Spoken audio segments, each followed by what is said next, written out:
What's going on, everybody? Happy Tuesday. I think it's Tuesday. I don't know if the club still goes up on a Tuesday. I'm not really sure if it does that on Hamilton Avenue. Um, but for the rest of us,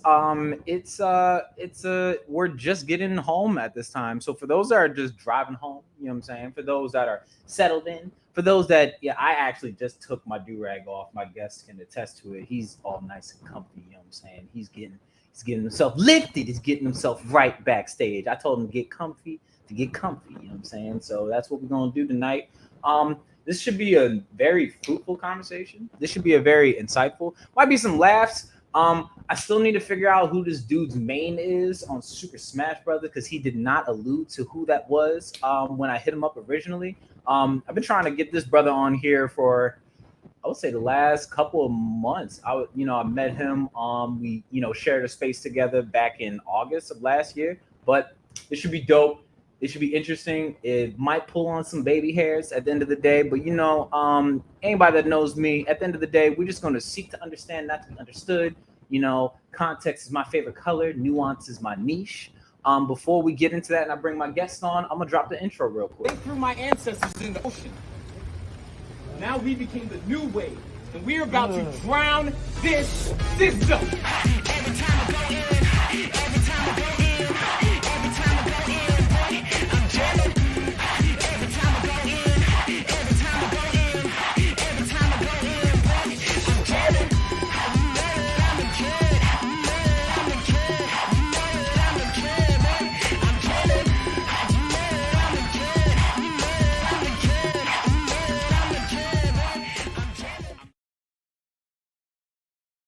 Welcome everybody to the Kid Casper podcast. I'm your gracious, beautiful, blessed, beloved, and black host, the kid that they call Casper. The KID in Kid Casper stands for that king of development. I'm that menace with the melanin. Reject me as I am, as long as he is still relevant. This is your first time tuning in, as the club is not going up on a Tuesday. I don't know if that's cool anymore. I think people might have given up on the stream after that line. I don't really care to be cool, you know what I'm saying? For those that do not know, hi, I'm that quirky black kid that they call Casper. I'm a Christian raptivist. Yes, rapper / activist. I love Jesus, but I'm really super far from a pacifist, you know what I'm saying? Graphic designer, clothing apparel owner, ghostthreads.com. I'm a Sonic geek. In case you can tell by some of the Sega font, I even have a Sonic Funko Pop. Yes, that is my main on Super Smash Brothers. I'm waiting for them to make Groot. I don't know if we're gonna get like copyright flagged with the Marvel sticker on top. If they can put Groot, that's what somebody needs a petition for. If they could put Groot, you know what I'm saying, on Super Smash Brothers, I think that'd be litty like a Christmas tree. But that's besides the point. That's the only campaign I gotta go for today. My guest this evening, it's a super fly brother, you know what I'm saying? Fairly not only intelligent if we talk about book smart, street smart, I think self-smart when we're talking about emotional intelligence. This is a therapist. This is a mentor to some people. Big brother advocate. You can go as far to say somebody that I fairly enjoy as not only decolonizing but deconstructing what it means to be a man, or better yet, to be a black man in this society. I do not even know this brother's last name. Matter of fact, all I know is that his name is apparently super long. I mean, super, super long. But I have the pleasure of calling him Brother Odi. How you doing today, King? How's your day going? I'm excellent, brother. I'm excellent. So just a really quick question.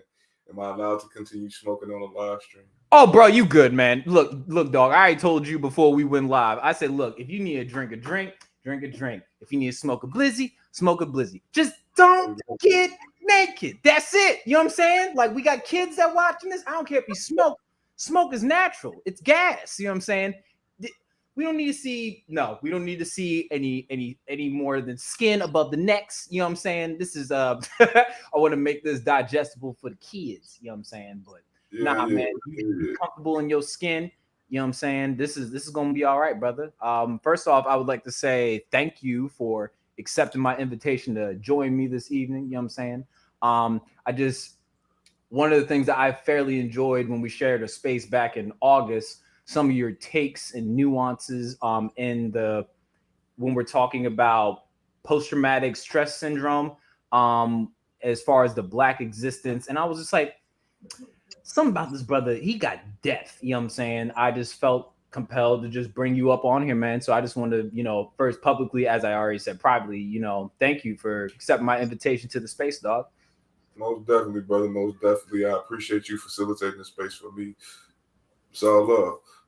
All righty. So before we kind of get into I would say like the weight of this conversation, before we activate the space, if you could give the people like an elevator's pitch to who I think call yourself Master Yodi. I don't know how I feel personally as a Black man calling another Black man master personally, but if you could give us like an elevator's pitch to who Odi is, the screen is yours, King.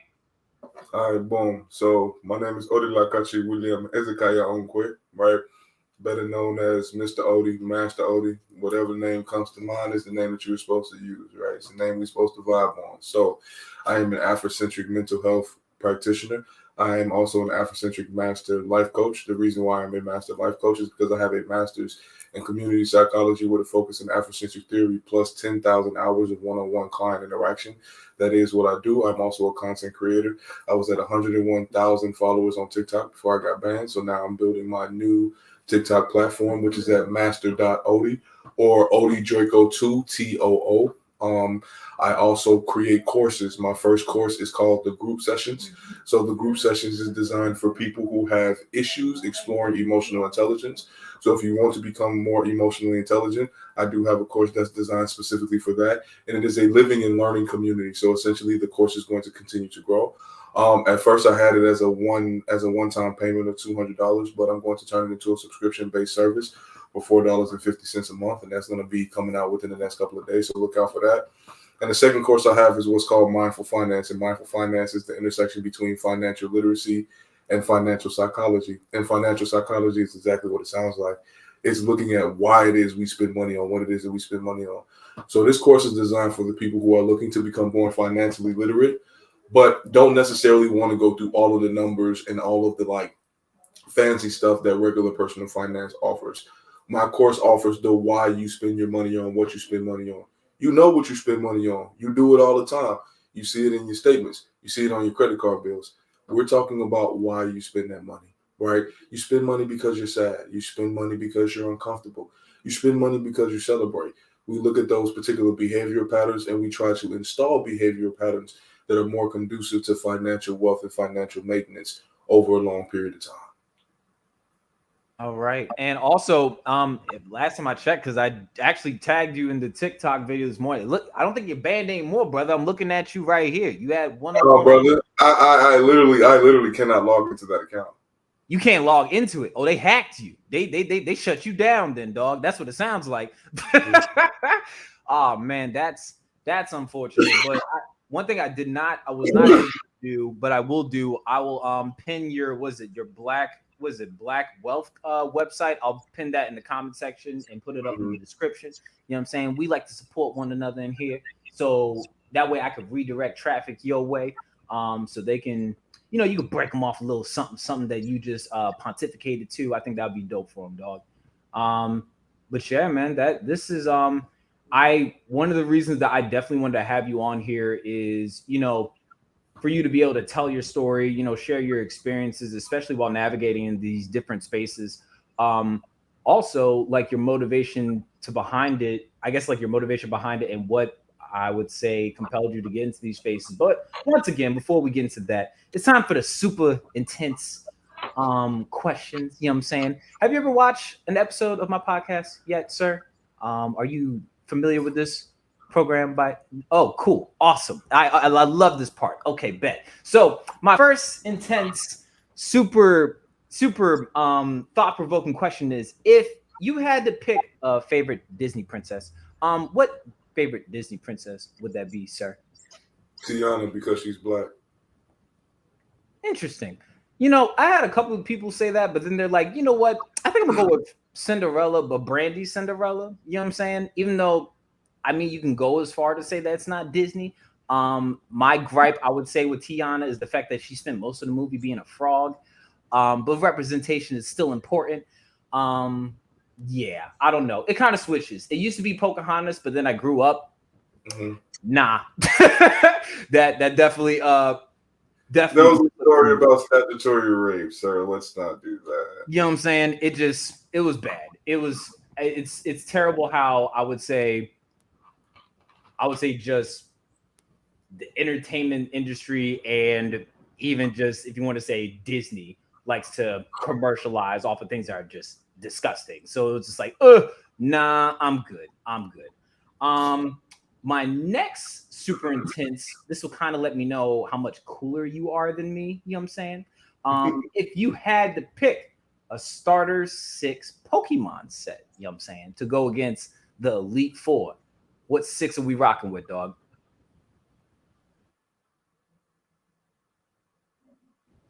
He's hesitating. Which Elite Four? See, the real ones asked that question. If we had to go, you know what?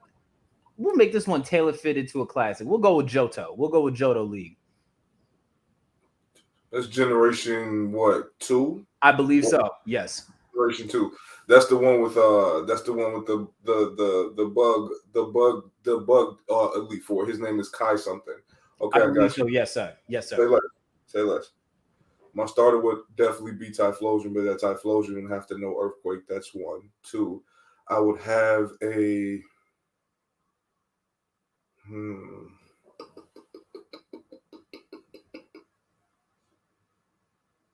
Johto. Johto, I don't think Johto has Yanmega yet. I don't think they have Yanmega yet, right? So if they don't have Yanmega, I would have to go with a what is it called? Xatu. Like Xatu, the totem Pokemon, right? Xatu, right? That Xatu has to know Psybeam, and it has to know a pretty much like a light screen or something like that, so it can up its special defense. So yes, Typhlosion, Xatu. I will go with either Hitmonchan. No, not a Hitmonchan. Is what is the name of that Pokemon?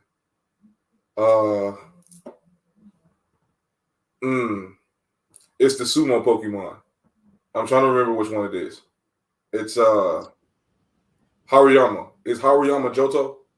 I believe that's not Sinnoh. What's the one? Okay, there's Indigo's the first, Johto's second, third is, I can't remember what the third one is. I know Sinnoh is the 4th generation. Yes. Yeah.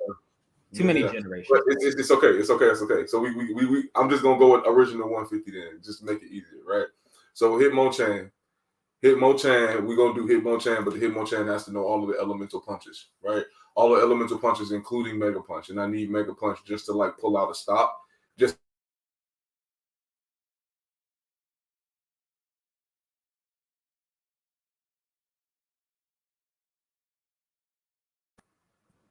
okay, so we still good, right? So we got Xatu, we got Typhlosion, we got Hitmonchan.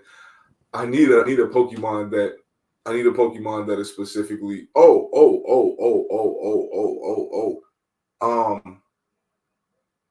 Tyranitar. Gotta have a Tyranitar on that bitch. And my Tyranitar also needs to know Earthquake, but I also want my Tyranitar to know strength. And if it can, I want to attach an iron coat to it, right? Because then that motherfucker will be a tank.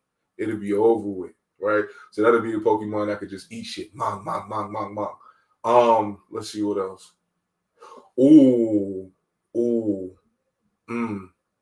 What is the name of that Pokemon? Not Abomasnow. There's another ice type Pokemon. What is it? Would I go with Abomasnow? No. I guess I'll take it Abomasnow. And Abomasnow got this. It's basically like a Tyranitar, but ice. So that's what, 5? And then of course the last joint gotta be a Salamence, bro. You gotta have a nice ass. You gotta have a nice ass dragon on the team.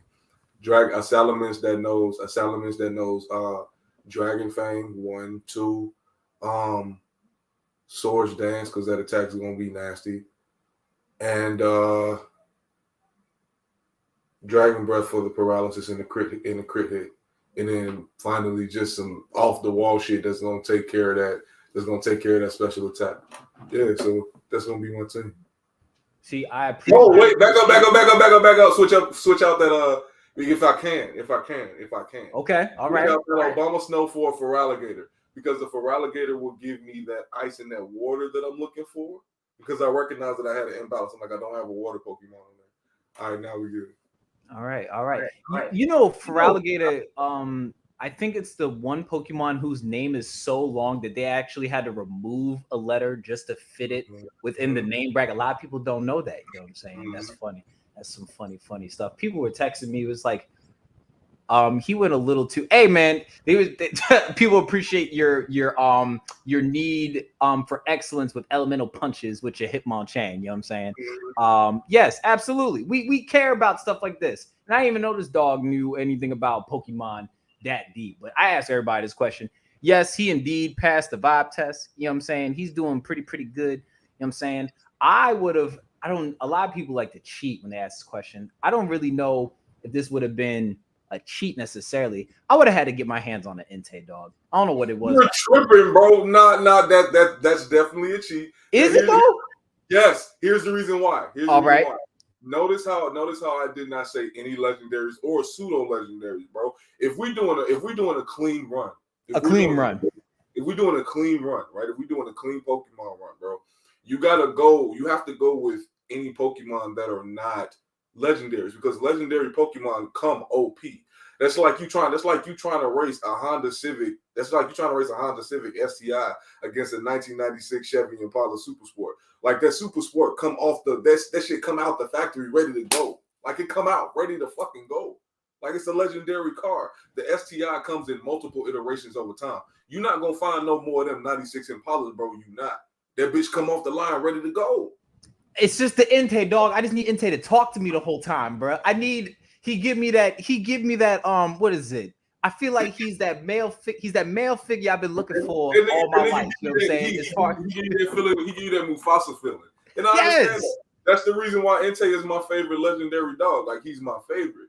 The reason being is because Bull give you that very like you finna be cool when you with me. Like we good in every hood when you with me. He gave off heavy Piccolo energy. You know what I'm saying? Like it was just absolutely.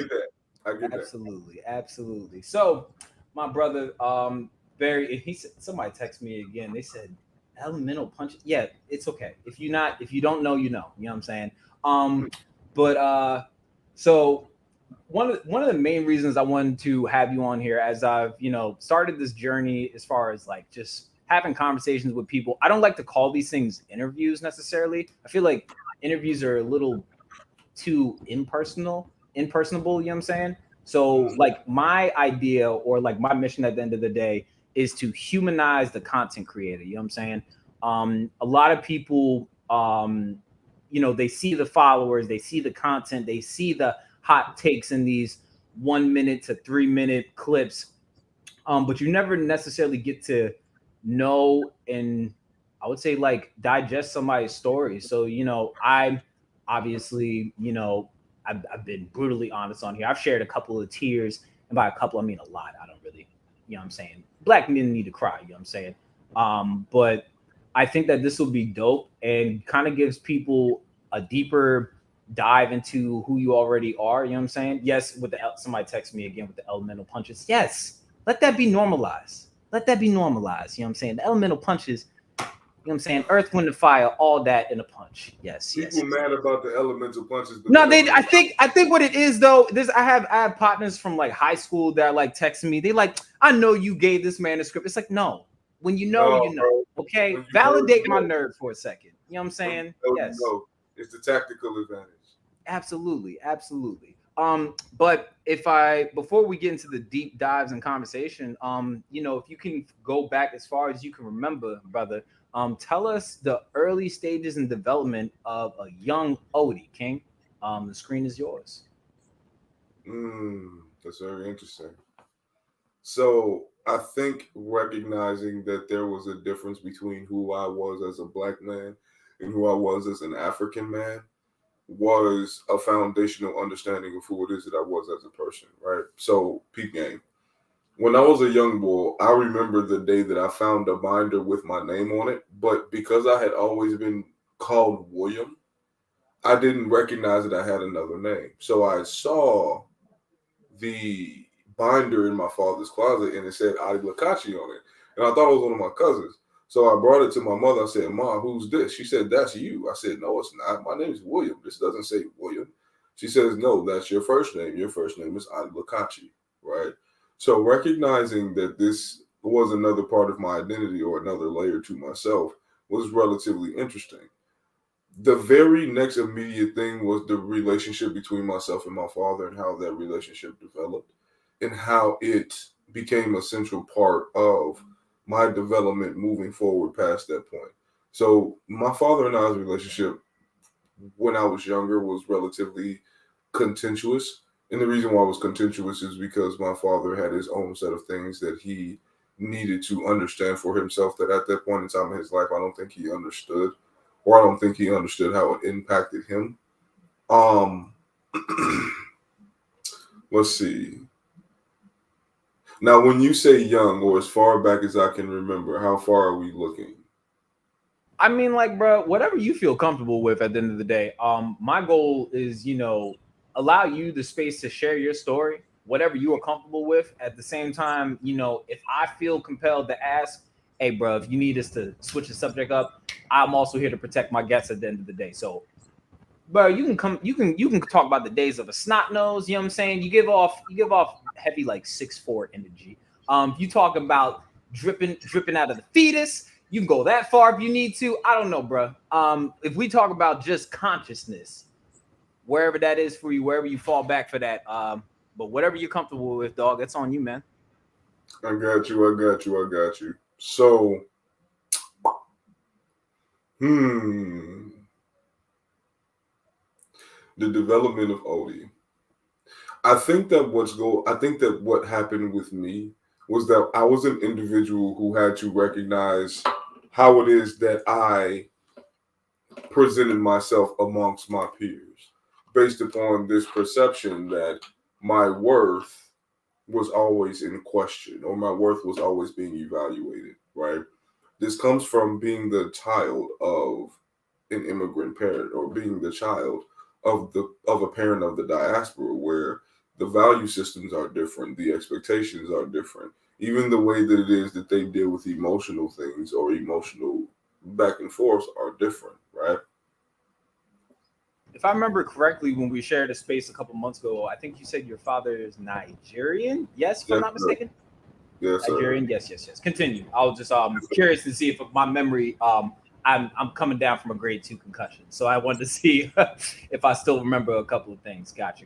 Yeah. So my father is definitely Nigerian, right? And my mother is black. She's from the city of Chicago, and it's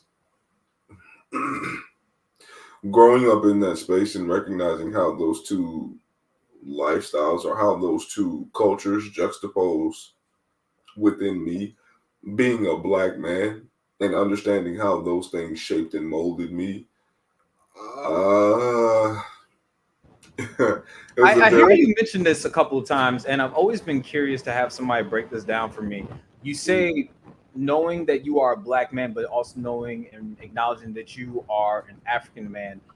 Can you speak to your experience, the dichotomy of those experiences while existing in America, fortunately and unfortunately at the same time?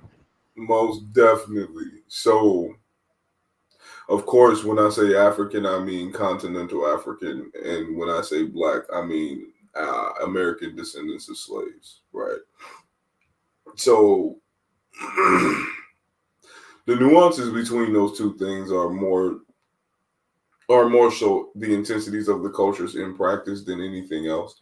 And what I mean by that is black people swear up and down, or some black people swear up and down that there's no connection between black people and Africans. And I'm like, You don't even got to look that hard to see the relationship between black people and Africans. Like, you don't have to look that hard. You do not have to look that hard. You don't, right?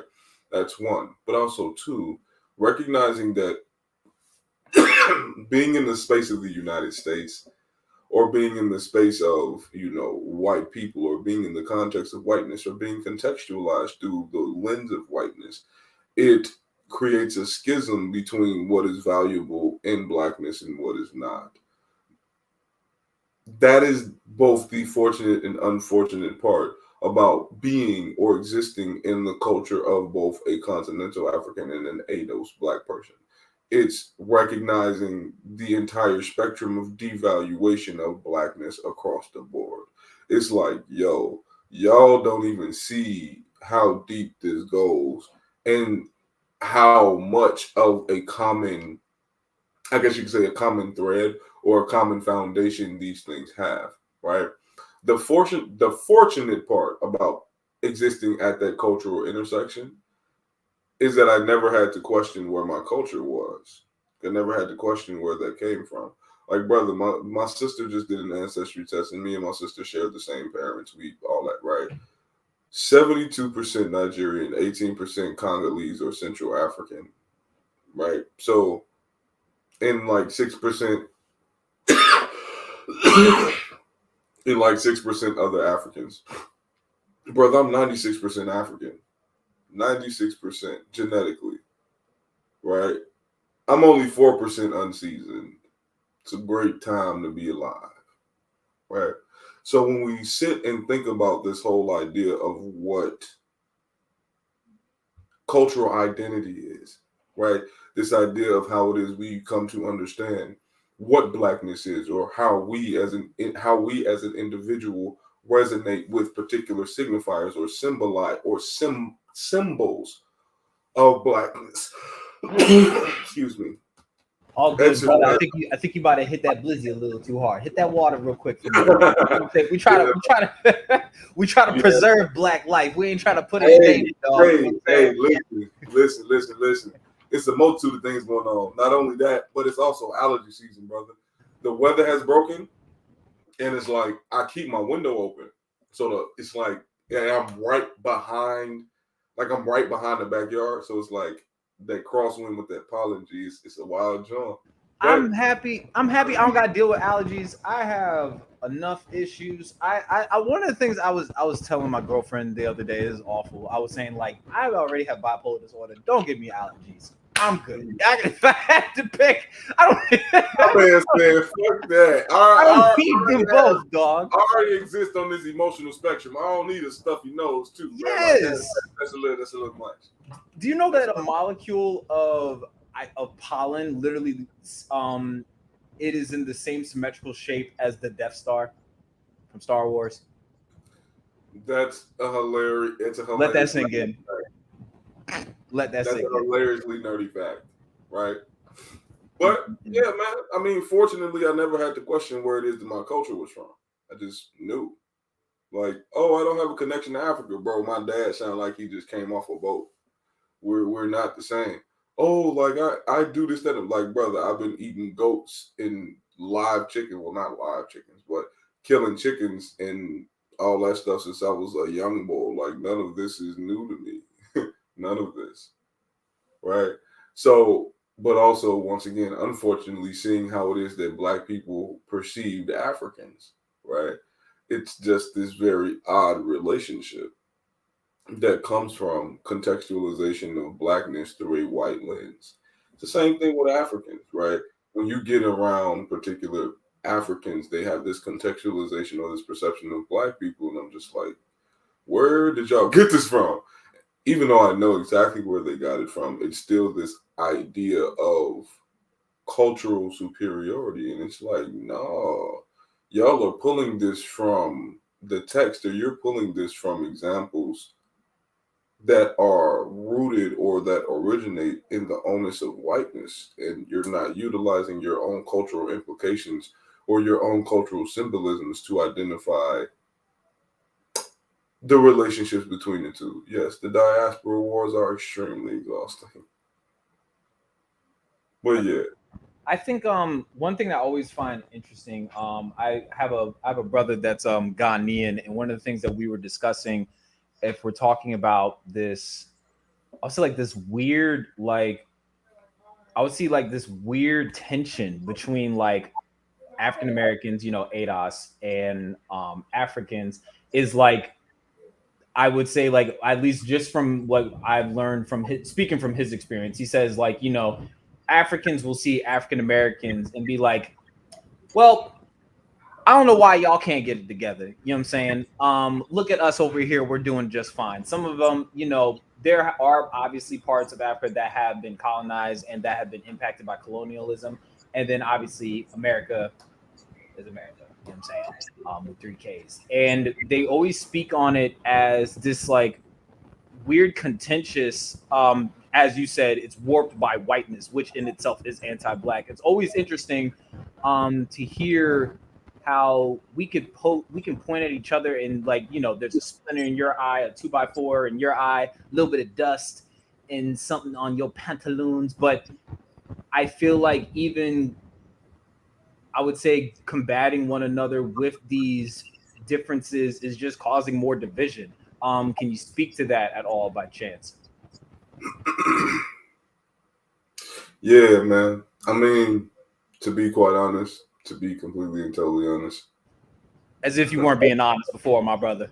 I was having a conversation with somebody yesterday or this morning, and I was saying, yo, if black people were to take 30% of the collective spending power that we have and install it into basically upgrading the infrastructure of Nigeria, which is a country that in Africa that one is mostly black, but also two has just taken over South Africa as the highest GDP in the country. The last time I checked, it may have changed, right?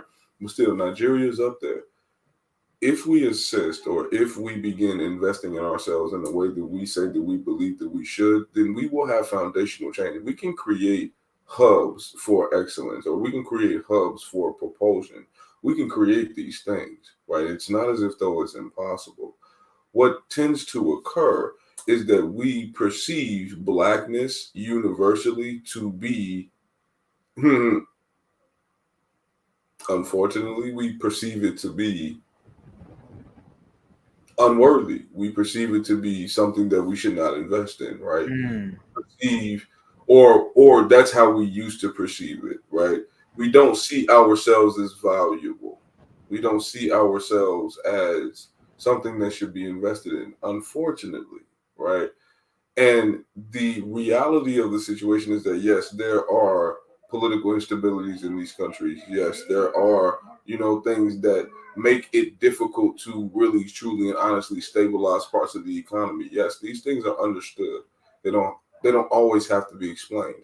And at the same time, we as black people do have a ways to go as it relates to unlearning some of the things that we perceive about ourselves in order to begin understanding how it is that we as black people, and when I say black, I mean across the diaspora, separate ourselves through this harsh self-criticism that exists in the energy that does not belong to us. Hold on. You can't drop a little bomb in there at the end and then not break down what you mean. You said in an energy that does not belong to us. Break that down for me, dog. So in Afrocentric philosophies and ideologies, the way that the transatlantic slave trade and its after effects are characterized as the Ma'afa. And the Ma'afa essentially means, what I'm saying, the great disaster or the great tragedy. And it's something that we identify in levels. And one of those levels is psychic, right? It's something that exists in a plane that's intangible, but still has very real effects. So when we're talking about the psychic plane, and when we're talking about this level of existence where things are energetic, things are vibrational, things are thought-based, things are, concept-based, right? What I mean when I say an energy that does not belong to us, a lot of Black people look at each other through the lens of whiteness and measure ourselves by the barometer of the culture of whiteness that has been specifically designed to oppress and divide Black people. And when we utilize this space, or when we continue to attempt to develop ourselves in this space will never be positive. It will never be positive because it's not culturally congruent to what it is that we need as people in order to grow. What I mean is, what is etched at the epicenter of cultural whiteness is an antithetical and an anti, what is it called?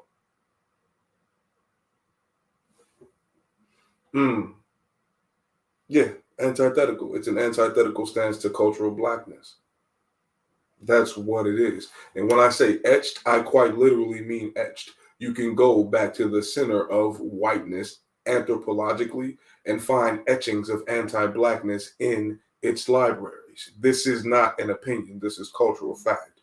So how can you continue to want to grow yourself in a development space that is not designed for your positivity or your progress? It is incongruent. It's that I don't know how to describe it. It's that Stockholm think that syndrome. something is tailor fitted for it to make you in some ways look excellent, but your tailor fitted suit is actually a straitjacket. You know what I'm saying? You're literally, not to be stigmatizing, because I myself, being bipolar, don't like the word crazy, but you're driving yourself insane trying to look the best in something that is more for your harm and not for your benefit. I definitely get what you're trying to say, dog. Yes, sir. Absolutely. I'm tracking. I'm picking up what you're putting down, dog. Absolutely. Have you found this? And I know that just from listening to this, is why I always ask these questions at the beginning. And it kind of gives me an idea as far as direction that I like to engage people when we'll talk about this part of just talking, communication.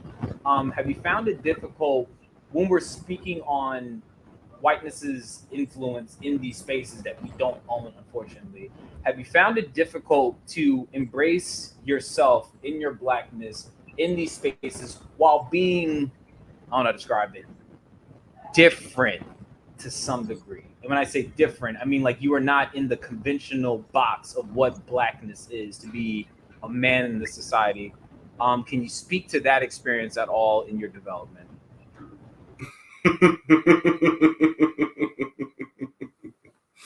Yeah.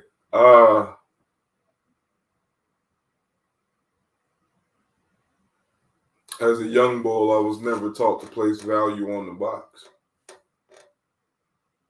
When I say whiteness is a non-factor in my life, whiteness as intense as it is, because of the way that I've been raised, it exists as a non-factor. And when I say a non-factor, I don't necessarily mean that it doesn't impact my life or it's not something that exists within my day-to-day operations. It's simply not something that I centralize in my self-analysis and my self-evaluation. Do I understand that it exists in my environment and I have to account for it? 100%. But do I sit here and not worry about how white people are going to perceive me? Absolutely not. Actually, to be quite honest with you, what I centralize in my self-evaluation is how much I can disrupt the perception of whiteness as it exists in reality. So when white people see me, quite immediately they experience a cognitive distortion. That is my ultimate goal. I want to be an agent of chaos in the reality of whiteness. So that's how I pretty much am going to answer your question. I guess like when I'm asking that question, I'm more so like, have you felt it to be difficult trying to take the stance in the midst of our own people? Like, you know what I'm saying? Being I won't even say nerdy because it seems like so off-putting, but to be non-conventional in the sea of our own people, like, you like the certain things that other people don't like. Like you talk about elemental punches, dog, from Pokemon, you know what I'm saying? You considering all these different takes and tactics, and probably enjoy similar to the same things that I probably enjoyed growing up. Probably, I mean, I don't know if you were at the level I was doing Naruto runs. Like I said, I gave up being cool a long time ago. You know what I'm saying? But have you found it difficult to, I would say, growing up, and I mean, I can't speak only, I don't even want to assume, you know what I'm saying? I'm not trying to make an ass out of myself, but have you ever dealt with that sense of turbulence of finding your blackness because other people, I guess, compared it to theirs? Did you ever struggle with that growing up? No, I always knew that my blackness, was black. Like I never had an identity crisis within blackness. What usually happened was that I did not understand how my type of blackness or how my experience of blackness matched that of my peers growing up. Like, for example, I wasn't allowed to be outside past the streetlights coming on. Like, I wasn't allowed to watch TV during the week. Like, I was the person that read books all the time. Like, I played Pokemon, I played Yu-Gi-Oh! Like, you dig what I'm saying? Like, I watched Full Metal Alchemist. I did all of these different things. And when you sit and think about it, it's like, I know that I'm black because I be with other black people. I utilize African American vernacular. Like I have enough of these cultural qualifiers or cultural identifiers or cultural symbolic communicators for me to self-identify as black. Right. I never had that type of identity crisis.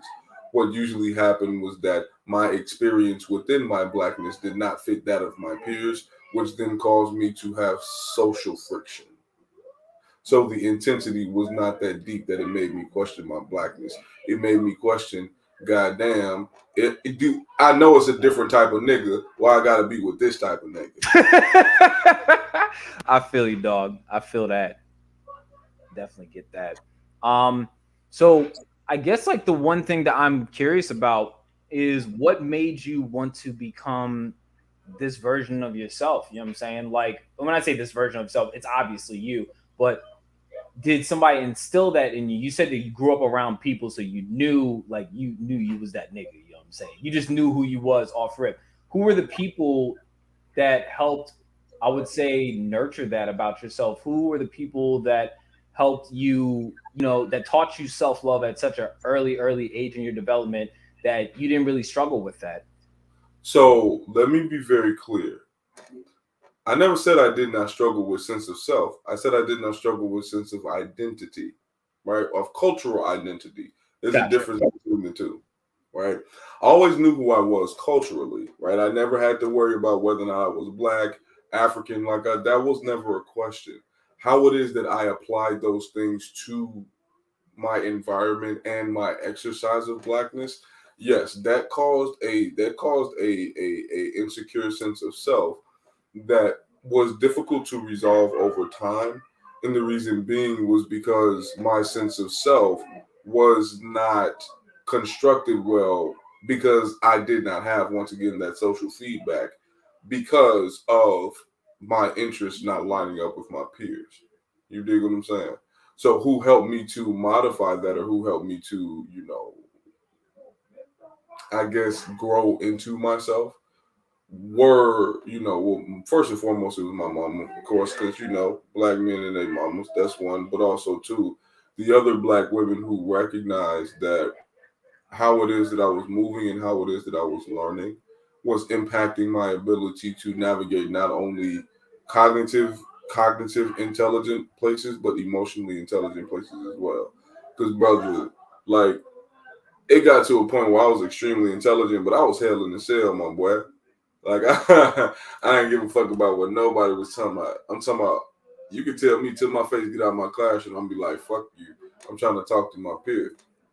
You dig what I'm saying? So it came to a point where it was just like, that's who helped mold me. It was the people who recognized that the way that it is that I was behaving or the way that it is that I was struggling was a representation of me attempting to find parts of myself or pieces of myself, and then how to apply those pieces to my environment as a whole, and not me just acting out just to act out. Does that make sense? Now I get what you mean. So one thing that I am curious about, because like I said, I got put on to you last year after sharing a space with you. I'm curious into what made you want to get into this field. When we talk about therapy, when we talk about I think you said just make sure I know the many hats, and you know what I'm saying. I don't want to cheat you on many hats that you got, black man. I think you said financial literacy and Afrocentric. I'm trying to remember what that exactly that was. So you were talking about Afrocentric studies of financial lit. I don't know. Talk your talk again real quick. Just to I don't shortchange you. You know what I'm saying?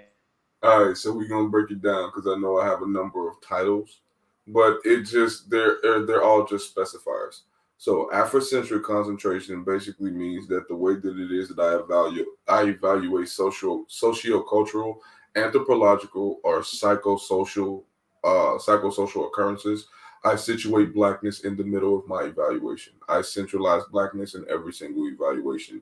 There is no point in time where I will centralize whiteness or any other cultural epicenter in an evaluation of blackness, because as an Afrocentric practitioner, I recognize that that is a mismatch, and that cultural misalignment will then produce misaligned data or misaligned understandings of blackness. If you do not align blackness with blackness, then you will have a mismatched orientation and thus mismatched data. That's just the bottom line. That's one. Two, mental health practitioner, right? So I exist not only in the space of life coaching, but therapy. Those things are self-explanatory. I'm somebody who talk to black people about black things in a black way. Real simple, right? I have conversations with people about the things that they are experiencing, and I help them process through what it is and how it is that they are experiencing it.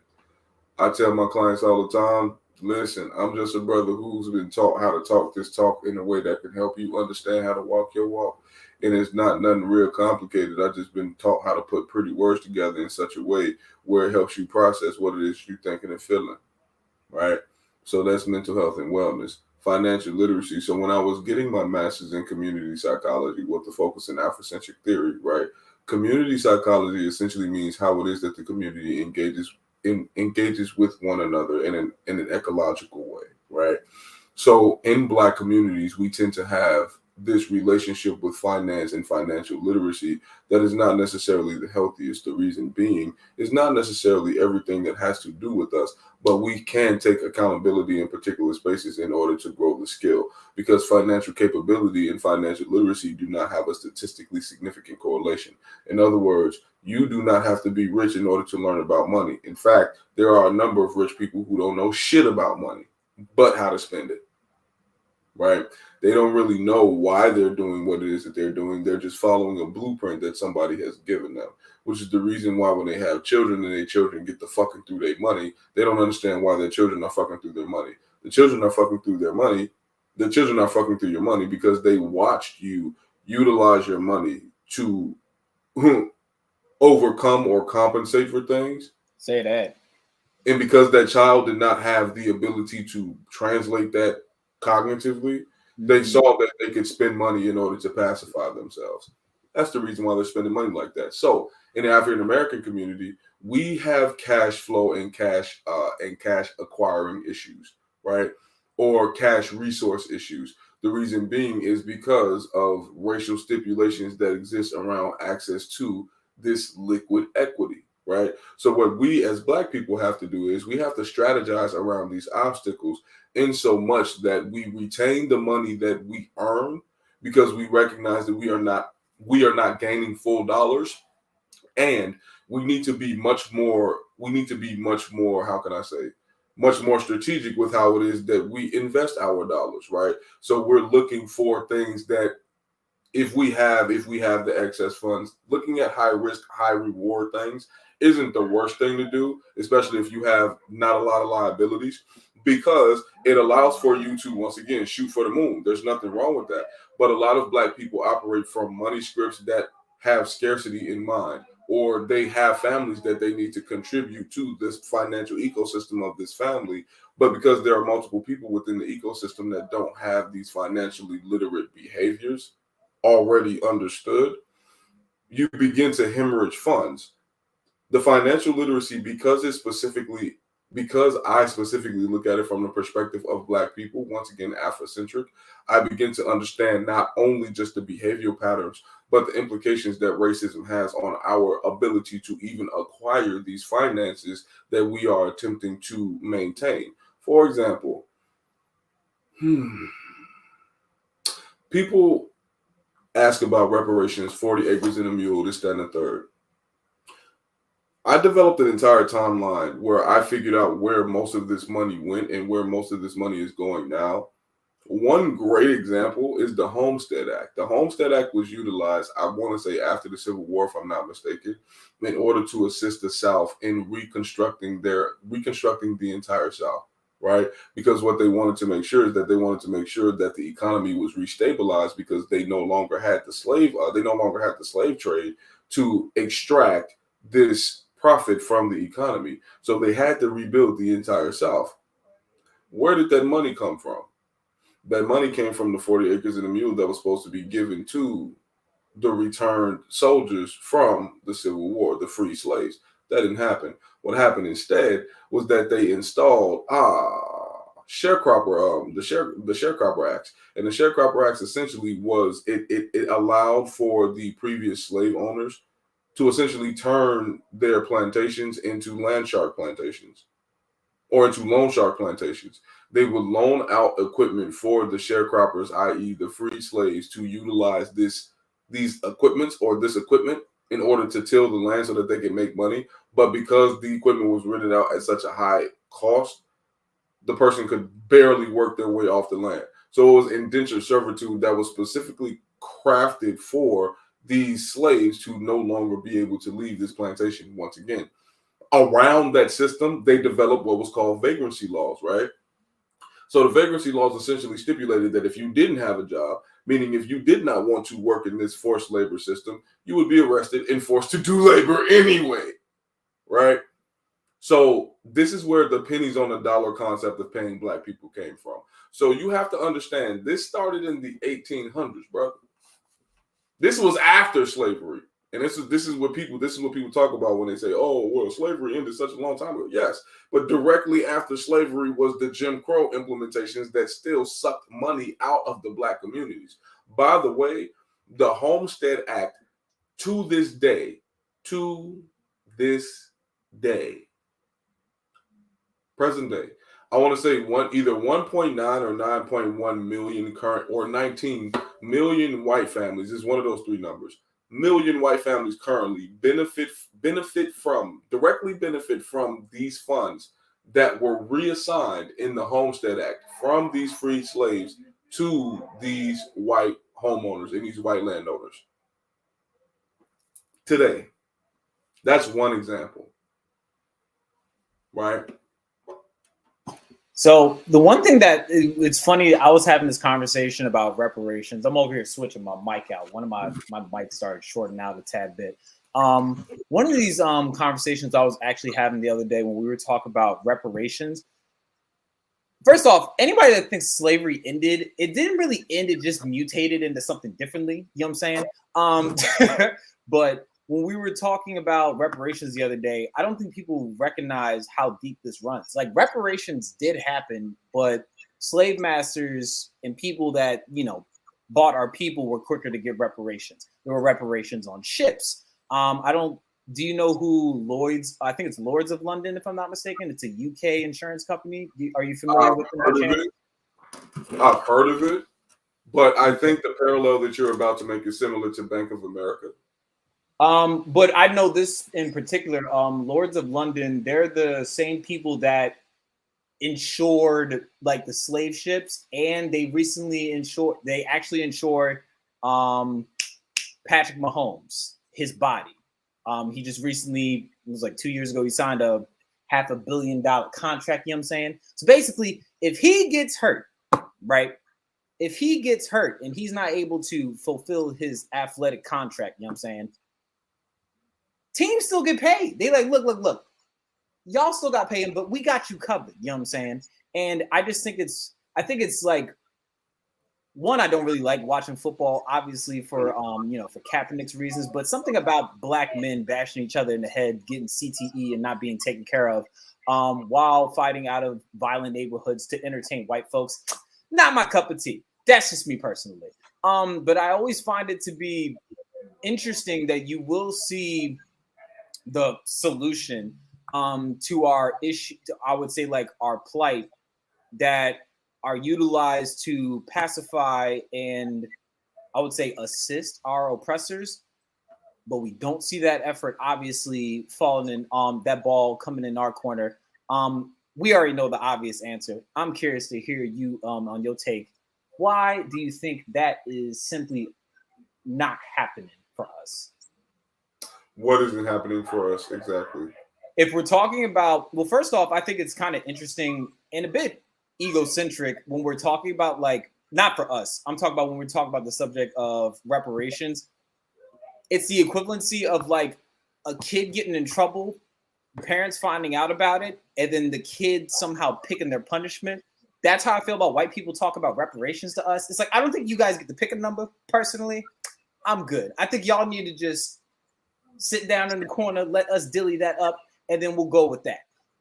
Why do you think that is something that is not only not happening? I mean, I don't think it's really logical to sit there and wait for our oppressors or the system that supplies our oppressors to do right by us. And what are things that we could do as a people, as you just said, taking our money, funding these different camps and, supporting our people? What are the things that we could do to your best ability? You could speak anybody else's takes on this, but if you want to take your own, oh man, he got another J. He's about to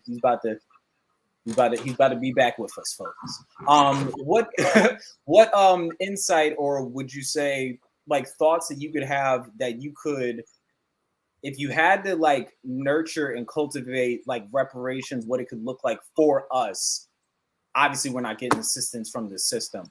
What could that look like for us, and what is, I would say, obtainable? You know what I'm saying?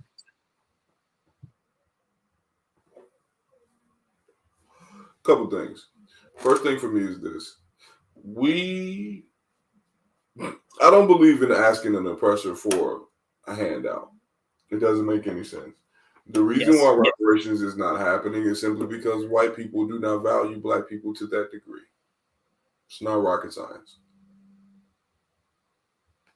Some people act like it is, but really it's just like they don't value black until black is valued to them.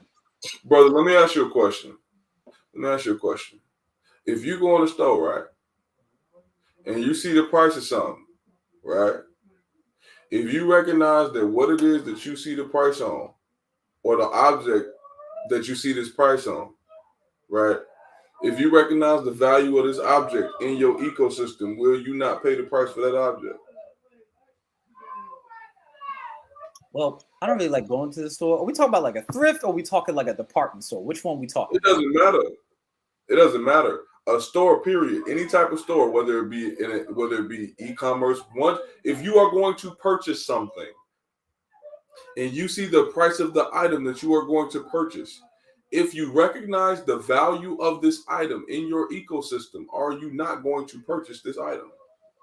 I would say I would. So, for example, if you need a fan and you go to the store to get a fan and you're looking for a particular fan and you see that fan, you see the price of that fan, are you going to buy that fan? Why wouldn't I? Or are you going to consistently write letters back and forth to corporate about the price of the fan so that you can continue to understand or elaborate on how you can continue to use this fan for free? I think another conversation would also have to be, how come there aren't more fans available, and who's making the fans? The fans aren't available because the fans are a premium. The fans are a luxury. Say that.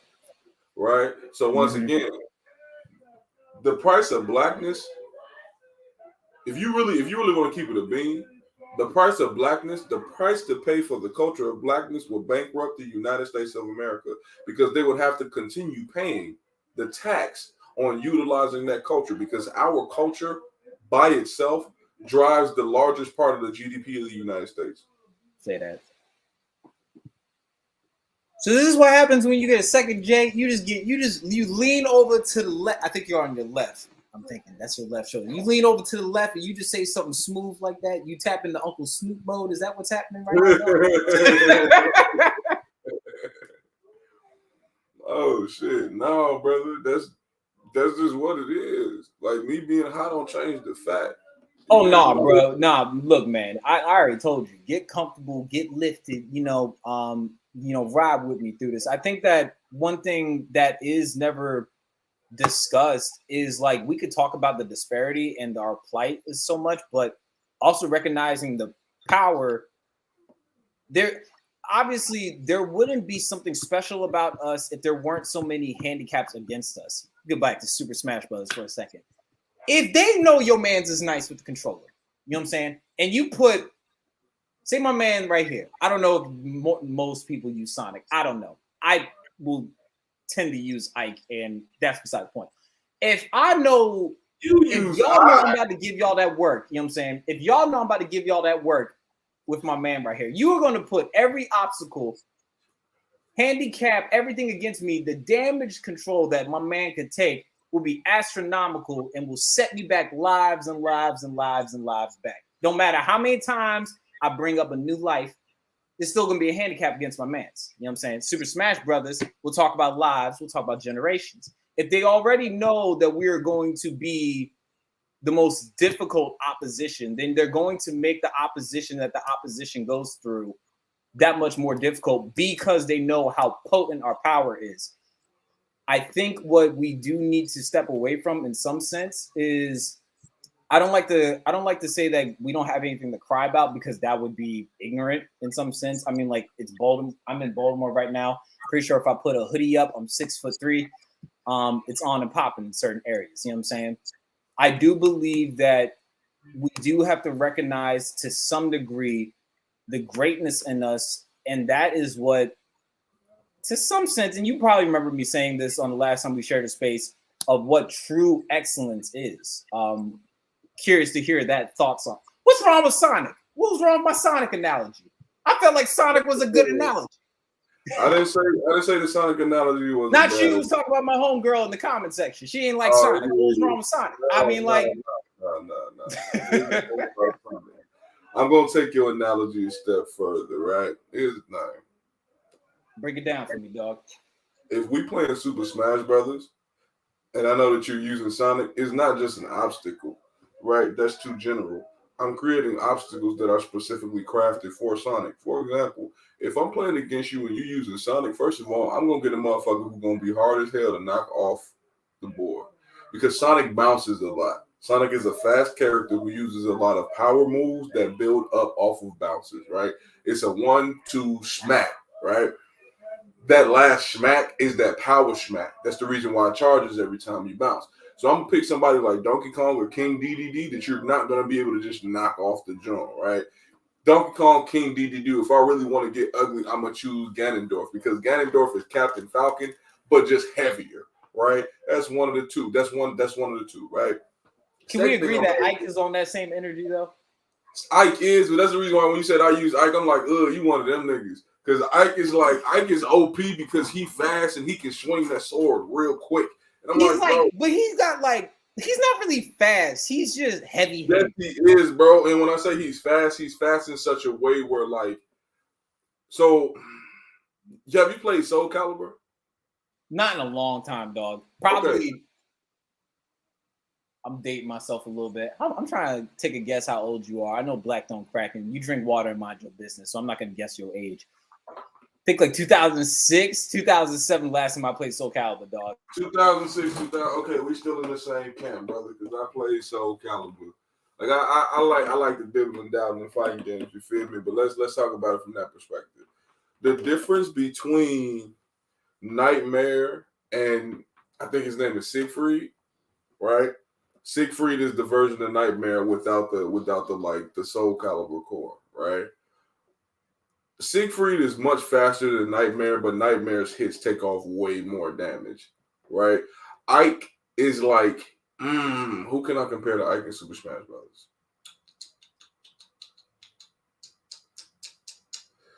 Give me another sword user.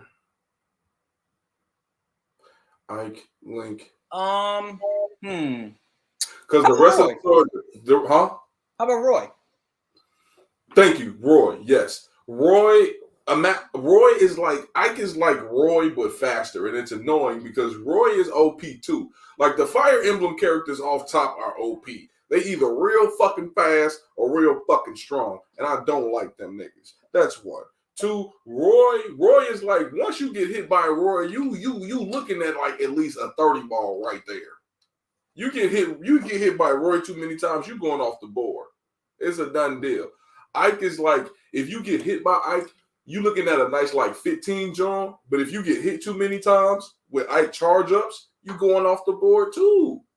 And Ike charge ups are dashes. And that's what I mean when I say he's fast. His charge ups are like, bro, once he charge up and go across the board, if you in that line of fire, you get knocked off the board. It's a done deal. Right? So once again, crafting those obstacles to your opposition. With Black people specifically, what people tend to understate is that it isn't just racism, right? It's not just, idle racism. No, the racism that you experience as another person of color is a byproduct of the racism that was designed specifically for us. Y'all are experiencing the 2.0, the 3.0, the 4.0. We have the original. Every iteration of racism begins and ends with Black people. We are the blueprint. We are the archetype. Ergo, you cannot examine racism anthropologically in the United States accurately without looking at how it is that it affects Black people currently. So when we are talking about reparations, that is the reason why I said the cost of reparations would truly bankrupt the United States of America because they would have to continue as long as we are able to statistically prove that racism is impacting Black people, there would exist a tax. And that tax would exist for generations. And I think like when you are acknowledging like deconstructing and not reconstructing, I mean deconstructing, like just getting rid of the whole system, is you have to recognize who it affects to the lowest tier. You know what I'm saying? Biblically speaking, I said at the beginning of this podcast, I'm a Christian raptivist. One of the things that the Bible says is if you really are a person for justice, you're going to fight for the least of these. You know what I'm saying? And it'd be like, it's one thing to say I care about justice for all, but I don't acknowledge the plight and the turbulence that a Black woman goes through. It's one thing to say that I care about the plight and justice of the least of these, but I don't acknowledge those that have disabilities, mental illnesses, or everything involved. If you're not willing to go to the bottom of the tier or the totem pole in the societal structure of things, how can you really be a people of justice? When in what ends up happening in a lot of these activism spaces is that we end up holding the door open in a lot of ways. We end up holding the door open for everybody else to get their justice, but then they slam us out on the way in to get their justice. And I think sometimes, as you just said, you can't even acknowledge your own persecution without acknowledging who's at the bottom. You know what I'm saying? Unfortunately, that has been us. But we are often, a lot of times, the least of these or the least thought about when it comes to justice or reparations in a sense. 100%. 100%. And that's the thing, because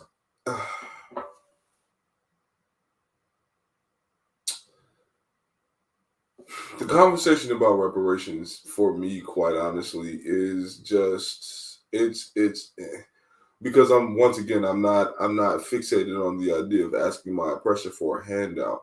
For me, what I believe would be the most constructive is to quite simply just identify the obstacles and remove them.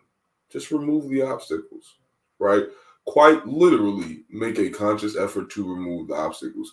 I don't want you to pay me. I don't want you to do nothing. Because here's the thing. Black people, here's what people really do not understand. When we say Black people are magical, we do not mean that by mistake. We do not mean that in illustration or in exaggeration. No, we quite literally are magical. So The study of alchemy, or the science of alchemy, is essentially combining elemental things in order to create a new reality or a new substance. If you think about how it is that hip hop is or behaves, it is quite literally the construction of, or the creation of, resources, or the development of resources simply through speaking or arranging sounds. That is what hip hop is, right? The term hip hop means to move in knowledge. I utilize my knowledgeable movements in order to bring resources to me. It is an alchemic series of behaviors. It is a ritualistic series of behaviors, if you want to be even more specific, right? So when we understand it from this perspective, when we look at it from this space, people see these things and they're awestruck, and at the same time they're terrified.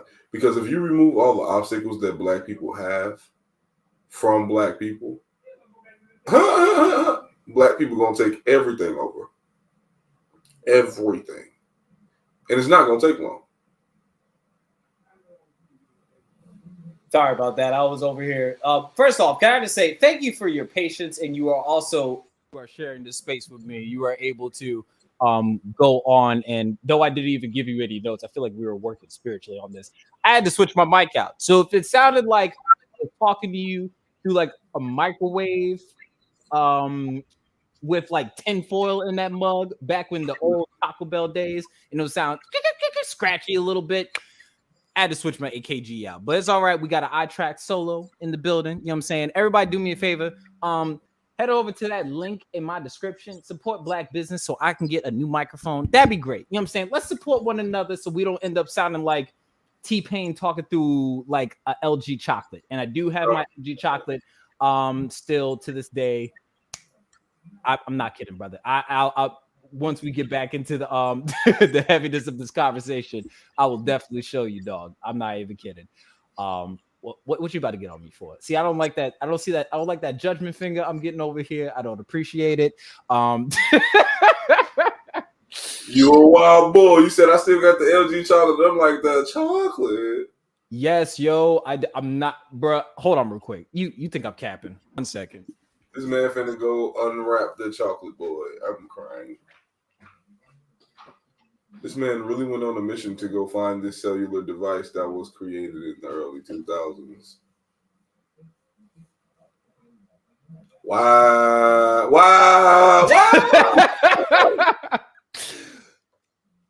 That's how my audio was sounding for a second. You know what I'm saying? Not good. Not good. You know what I'm saying? They tried to kill the iPhone with this, remember? That's hilarious. It worked out well. You know what I'm saying? It worked out amazingly. Huh? I said it worked out amazingly. We all are sitting and looking at our chocolate 12s right now. It's great. Absolutely. You know what I'm saying? And like they even tried it with like the little like navigation wheel. You know what I'm saying? They tried. They were like, oh, they said, they were like, oh, Steve Jobs, this is going to be busting. You know what I'm saying? We're going to do this. We're going to do this to him. That is hilarious. But yeah, man, that's I think that's always something that does need to be discussed.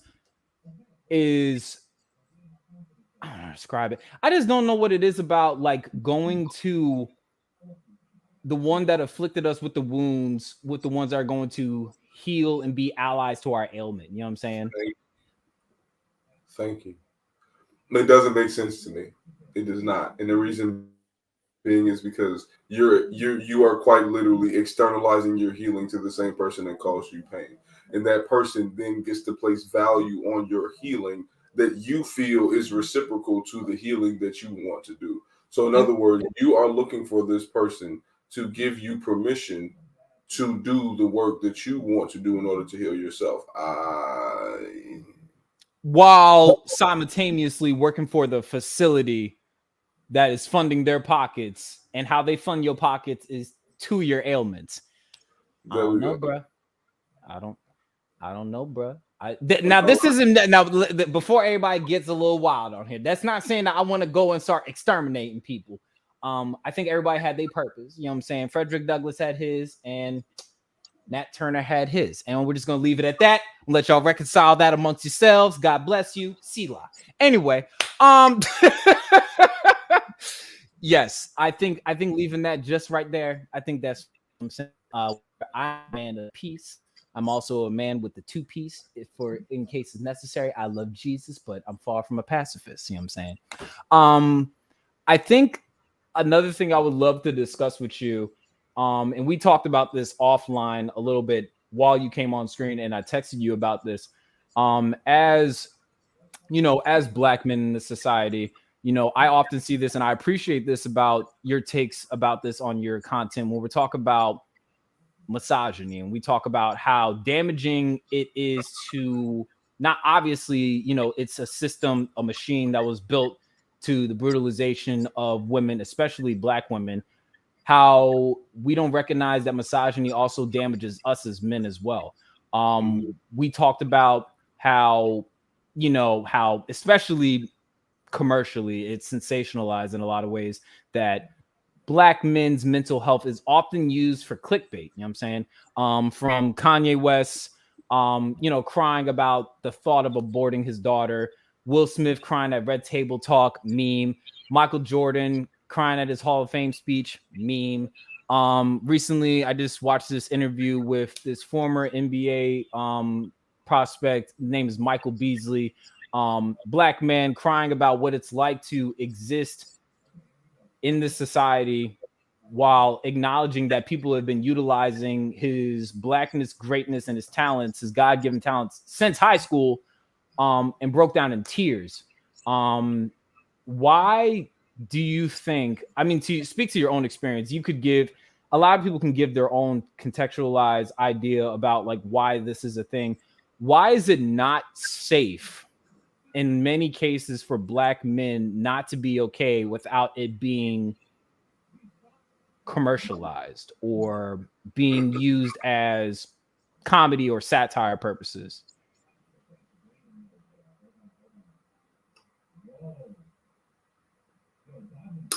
Have you ever watched a video of lumberjacks cutting down a very large tree?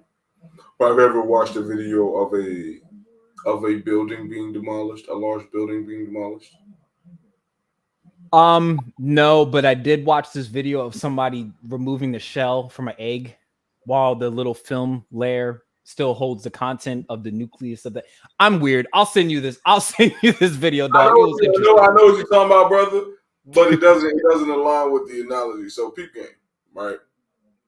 For some people, it's very satisfying to see the fall of a giant. For a lot of people, it's very satisfying to see the weakness in Blackness because we don't show it often.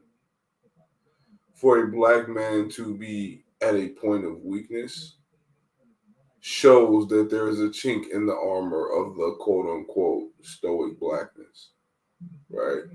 So that's one. But also, two, this is the reason why I say that's why I don't centralize whiteness in my examination of self. I don't give a fuck how you perceive it. Y'all are stupid. In my mind, a lot of y'all are stupid, right? The fact that the Academy categorized Get Out as a comedy, and y'all want me to take your cultural analysis of my response to your culture seriously? No. Say that. You dig what I'm saying?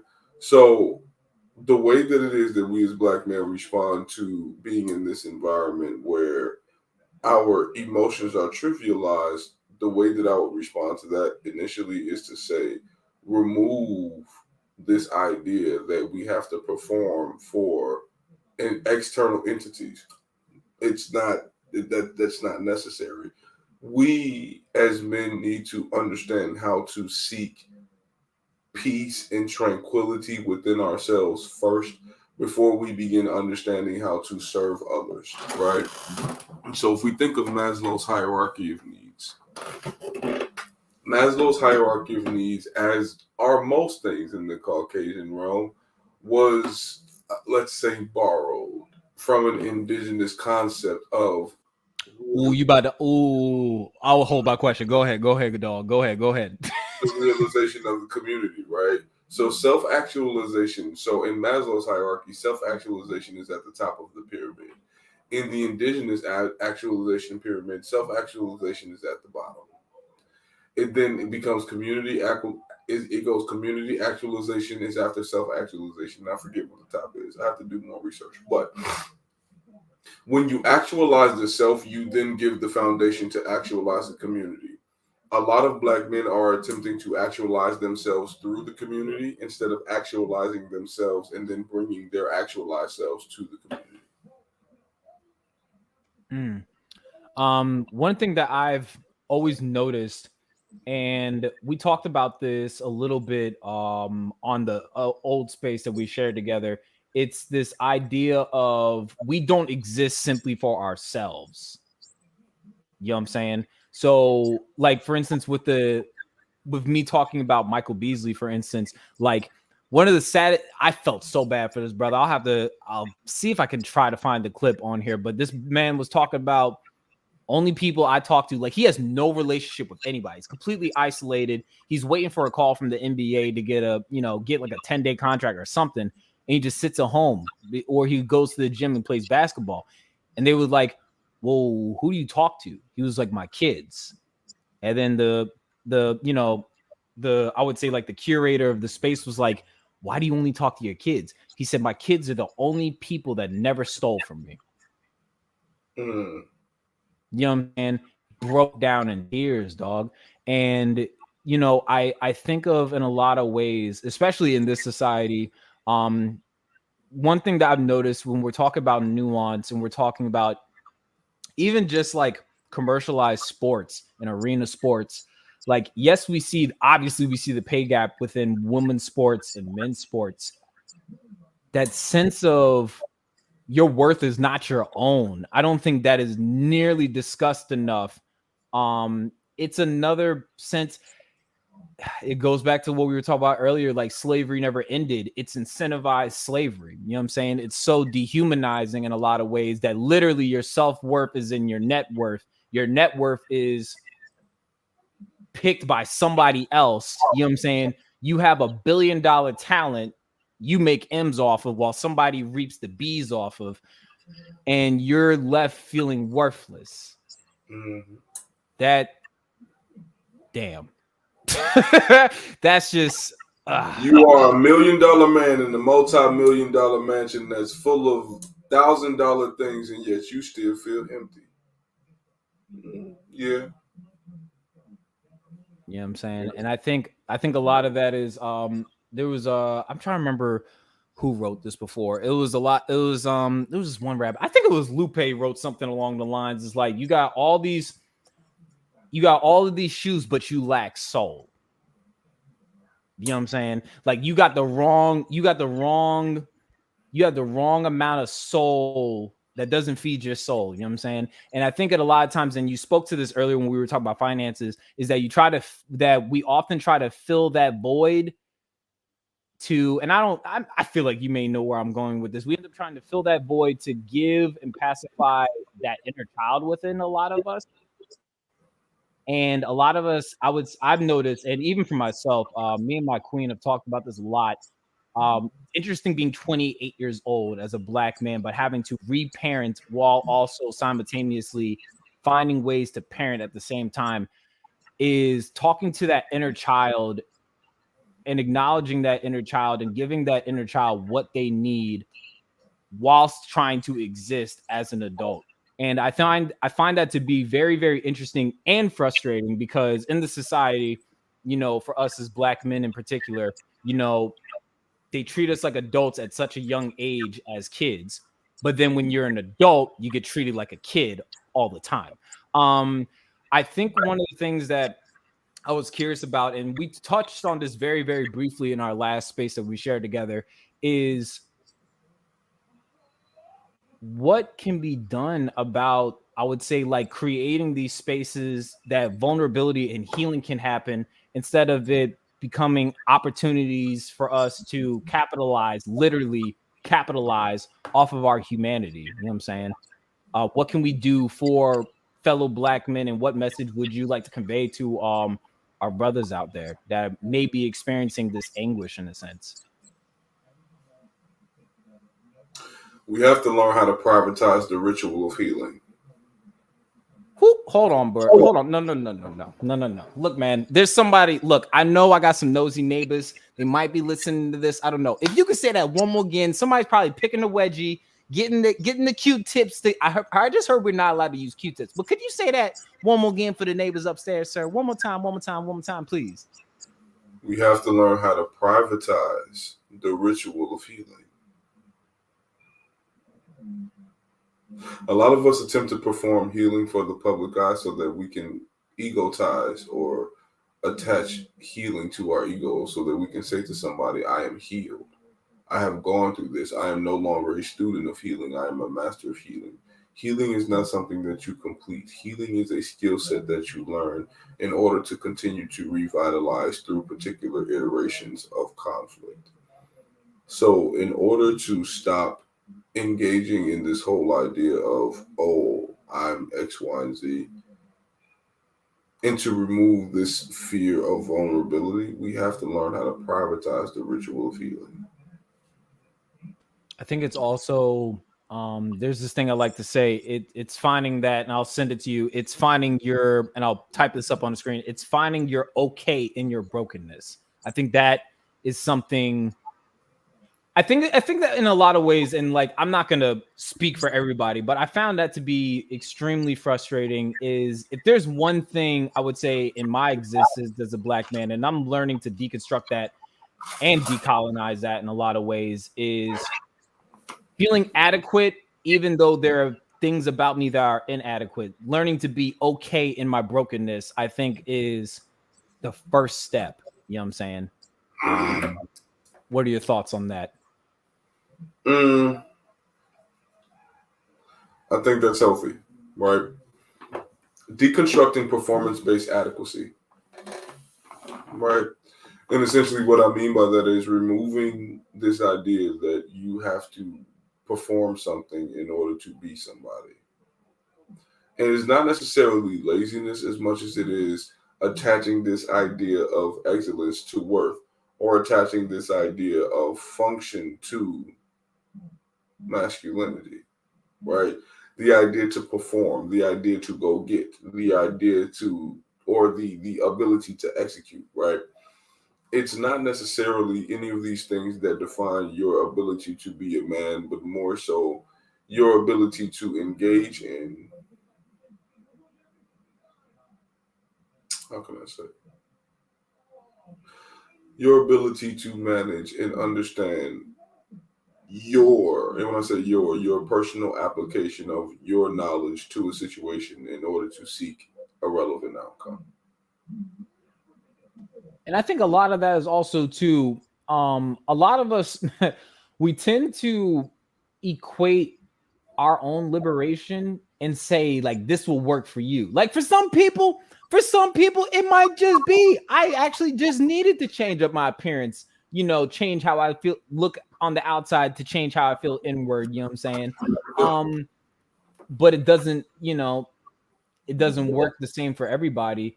I think a lot of that is just taking in some sense of self-examination. Little story about myself. I shared this publicly on my podcast before. I was in a relationship that I got cheated on, and it went bad for me. You know what I'm saying? Lost out on a $22,000 car, lost a good job in which I made aviation parts, working alongside the military. My mental health was trash, was not showering, eating a bag of Doritos, like a little bag of Doritos was too much for me. I ended up in the hospital, and I started going to therapy 2019. It was the gift I gave myself on January 24th, which is actually my birthday. And it was literally looking at the landscape and recognizing like, okay, pardon my French, this shit is bad. You know what I'm saying? Like just looking at everything and being like, bro, this is bad, dog. You know what I'm saying? And I think it's looking at taking away the glitz, the glamour. It's funny that Stevie Wonder made a song, All That Glitters Ain't Gold, just removing everything away that's shiny, purposeful in a lot of ways, and just looking at your nothingness and still feeling whole. And for me, in a lot of ways, I felt like I had this big, huge safe, but I ain't had no worth in that, dog. You know what I'm saying? Like, I don't know how many times I've talked to people and they have like all these different things, and they have these different accolades, these degrees, more degrees than a thermometer, but they feel empty. You know what I'm saying? It's that sense of vanity. I think it's the book of Ecclesiastes in the Bible that Solomon speaks of, that I feel like a lot of men fall into the trap into. But I think it takes that. Obviously, I'm a huge advocate for, expressing to people to, I would say, invest in themselves and learn some sense of self-intelligence or emotional intelligence.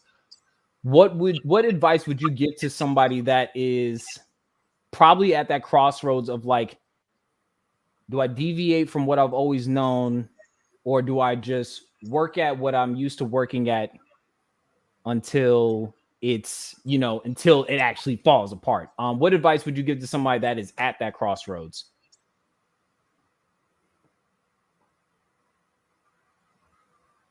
Extend grace to yourself and exercise patience.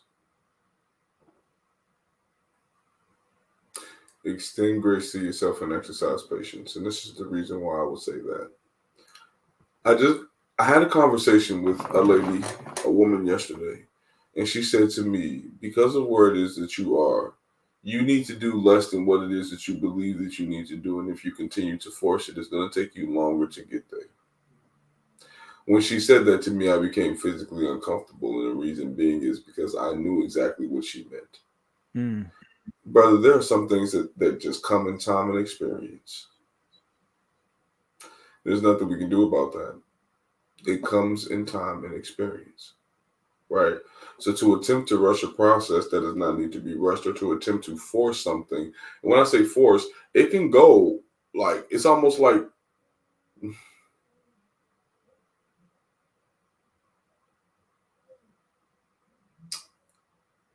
slow down, extend grace, exercise patience. There's a quote from this album that came out on Juneteenth last year. Is this you know who Lecrae is? Christian rapper. You know what I'm saying? Had that white man in his face talking about, let's call white privilege white blessings. That nonsense that happened in 2020. I'll have to send you the clip. It's wild. But he did this this like spoken word on this album last year, and it was on the significance of Juneteenth. And one of the things he said was, you could be removed from slavery in an instance in your lifetime, but it can take a lifetime to have the slavery removed out of you. And I think that's where a lot of people, especially for me, like I would say for me in my journey of emotional intelligence, as a Black man in the society, I recognize like, bruh, I've been like this for 25 years. It might take 25 times 2 to even get this removed out of me, in which I endured. I think patience and grace for yourself. And also, like, I think another thing is just like recognizing, like, bro, you got some ugly shit about you. There's some toxic stuff that you're gonna have to, you know what I'm saying? Like that. I think it's also not being defensive against yourself and having a good circle of people around you, or, as my grandmama used to say, no yups around. You know what I'm saying? A yup is somebody that you cannot afford to have in your circle. You know what I'm saying? I think having a good clique of people and a good circle around you that are with love, but with love comes correction. And sometimes people need a slap in the back of the head. I don't know. To call out some of these toxic traits that you need to be checked. And there might be, there could be a new sense of growth in your development for your own liberation, even if your liberation is from yourself. I think that grace can definitely be exercised there for sure. For sure. Most definitely, brother. I agree 100%. Right? 100%. It's this.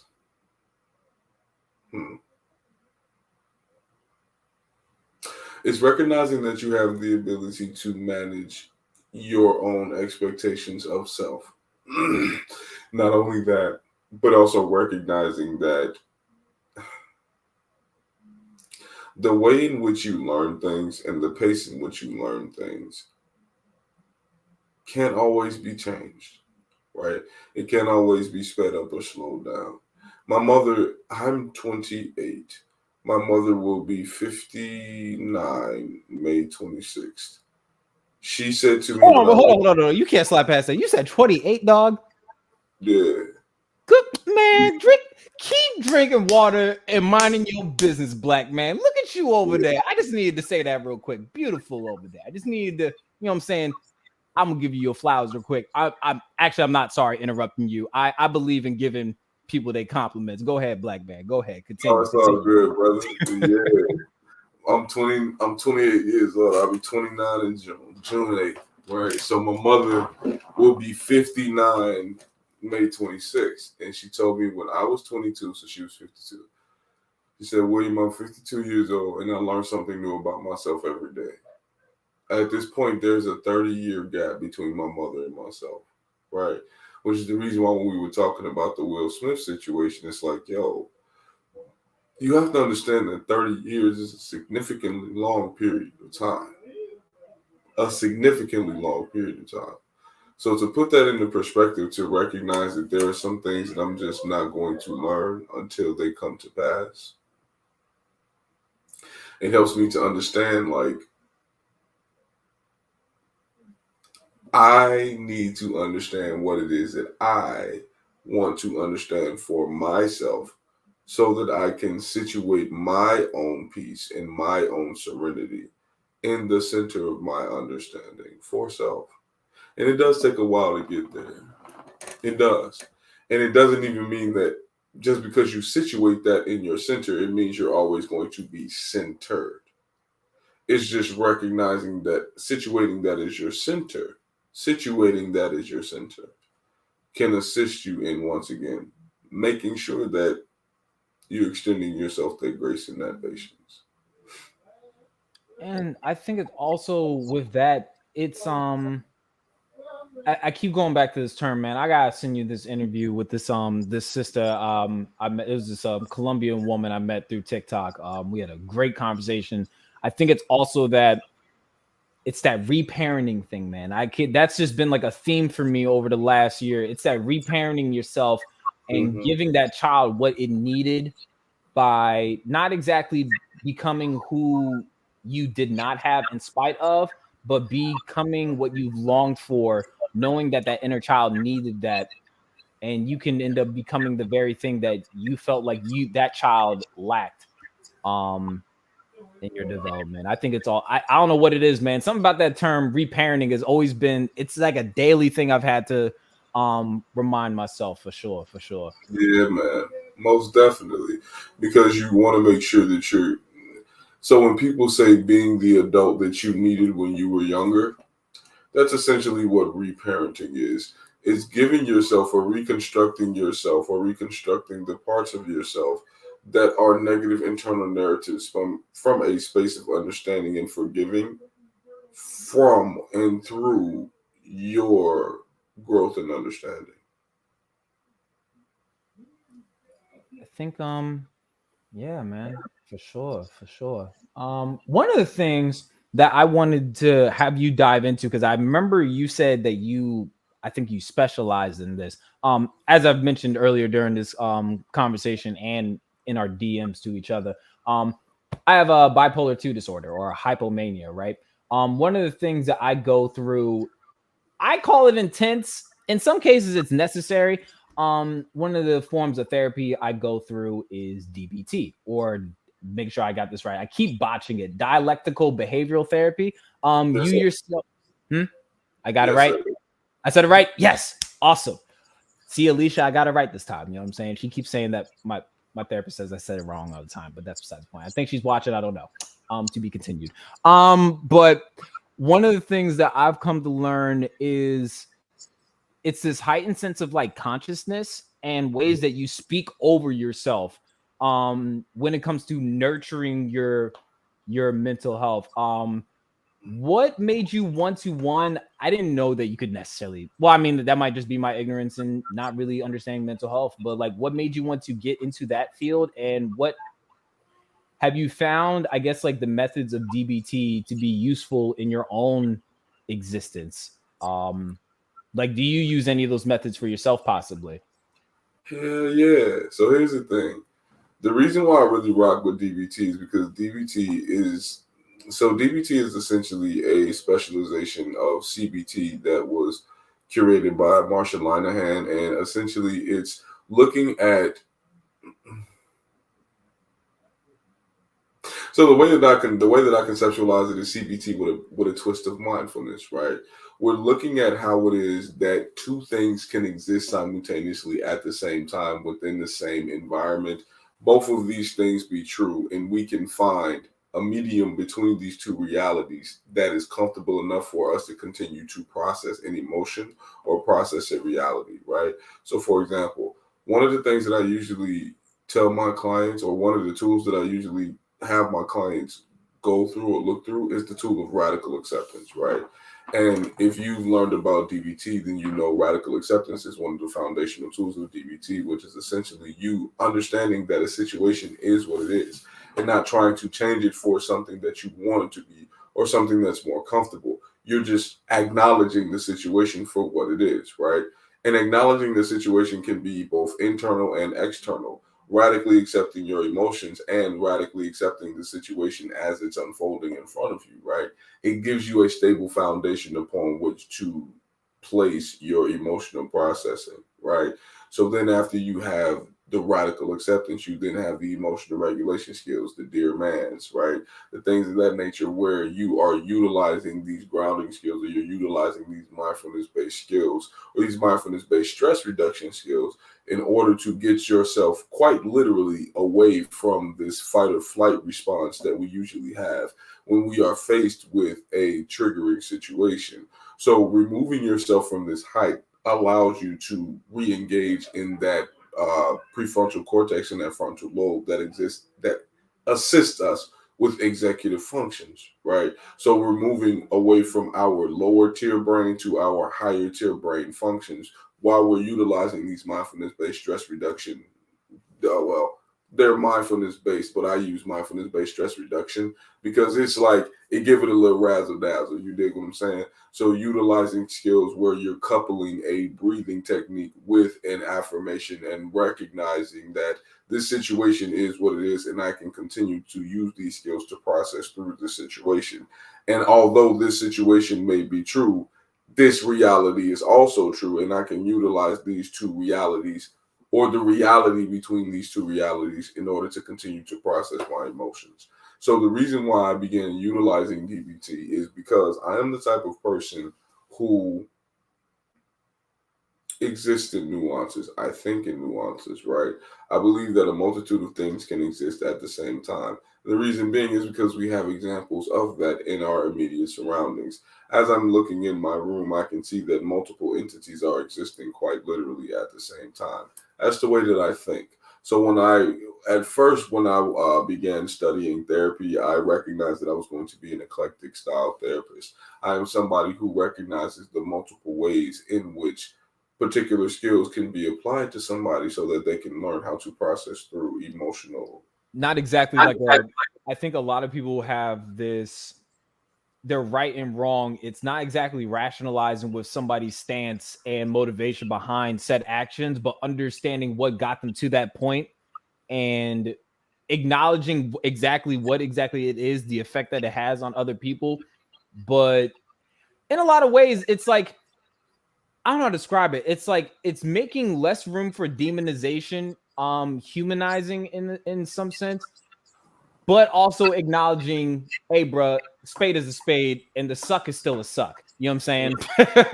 I don't know if I could have made that a little more clearer for anybody else, because you're definitely smarter than I am. You definitely got a lot more degrees than a thermometer on this screen, but you know what I'm saying? But I'm picking up what you're putting down for sure. One of the things that I think, and I needed to stop you here for a second, because I don't think a lot of people recognize, especially when it comes to DBT, how important this is. Affirmation. Yes. Why is that? Like, I've noticed that for a lot of people, when we're talking about affirmation, that's so glossed over. You know what I'm saying?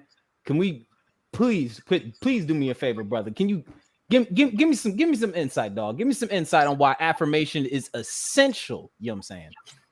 All right, so boom. A lot of people talk about affirmation, and you're absolutely correct. We do gloss over the importance of affirmation and what affirmation looks like.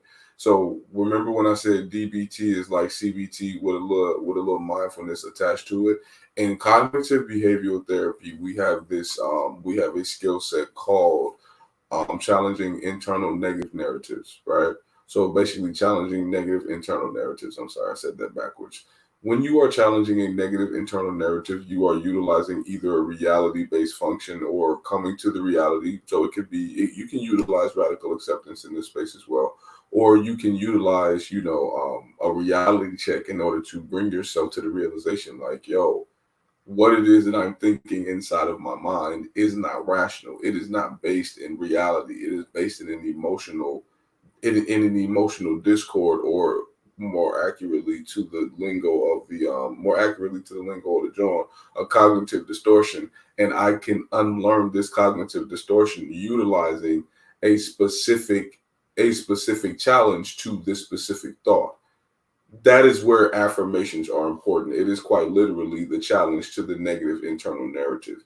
You are constructing a very real challenge to what it is that you tell yourself is your reality, and you challenge it with a what's the word I'm looking for? With a just as real reality.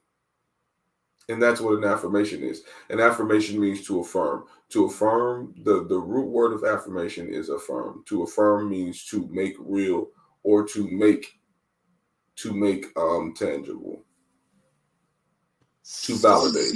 Some people in my experience, I've learned that I would say, like, given some circumstances, if you're in these like fight or flight situations, or dealing with the devastation of an event that may have afflicted you psychologically and physically, affirmation almost, I don't want to say almost, it's either it is or it isn't. It's, my therapist always says, what is almost? It's like almost pregnant. It either is or it isn't. They are or they aren't pregnant.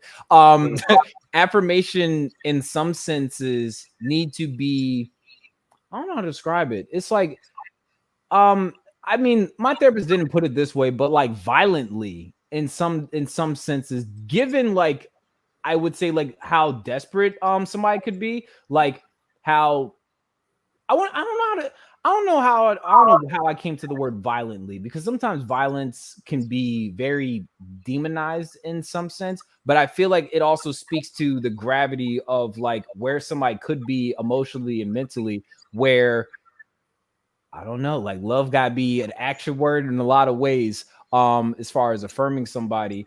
Why do you think that that's like a lost trade? I would say, if we're talking about in these spaces where, because a lot of people, I mean, well, I know from my own, I guess for my own insecurities, and the way I'm trying to get out of it is, oh, I'm not trying to look like I'm seeking attention. I'm not trying to look thirsty for yeses and stuff like that. Why do you think that it is indeed a lost trade in society nowadays? What's a lost trade specifically? I would say not only like a person that like needs affirmation, and being a people that is willing to give and distribute affirmation to their fellow existing humans.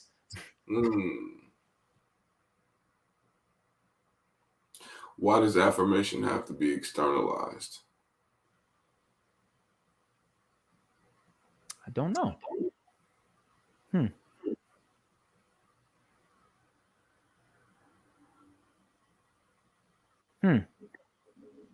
I don't know.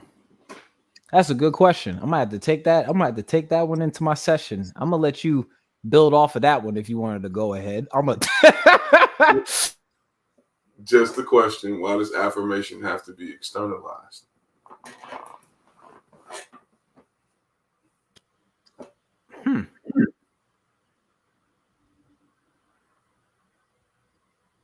I think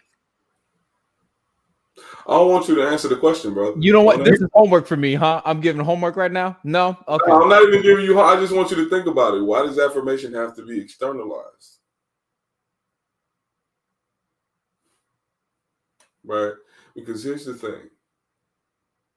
A lot of us believe in the once again, going back to this idea of performing healing, affirmation is something that we seek, or affirmation is something that we are looking for. Affirmation is something that, we need to be affirmed, or we say these affirmations because this is what we are seeking. No, we say these affirmations because these are realities that we have understood about ourselves that challenge these particular internal narratives that may not be as real as we once believed. So once again, why does an affirmation have to be externalized?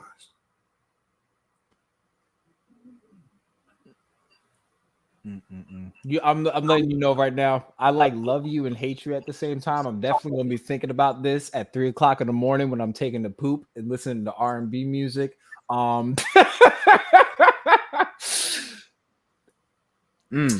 If I have found you there, if I have found you in quite literally your most vulnerable moment, then I've done my job.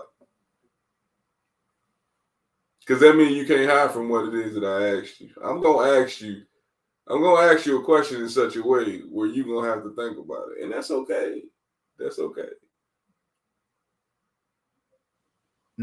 I don't love the way that he says that in sips. Actually, he did that a little too gangster. What's in that cup, bro? What you got, like? What you got, like alkaline water or some in that mug? Like, it started with out, but it don't end in a line. Oh my goodness, it must be expensive because you didn't want to spit that mug out. It clearly wasn't just a water take. That is. He says alcohol, but it definitely ain't a line. You're stupid. I can't. That's funny, dog.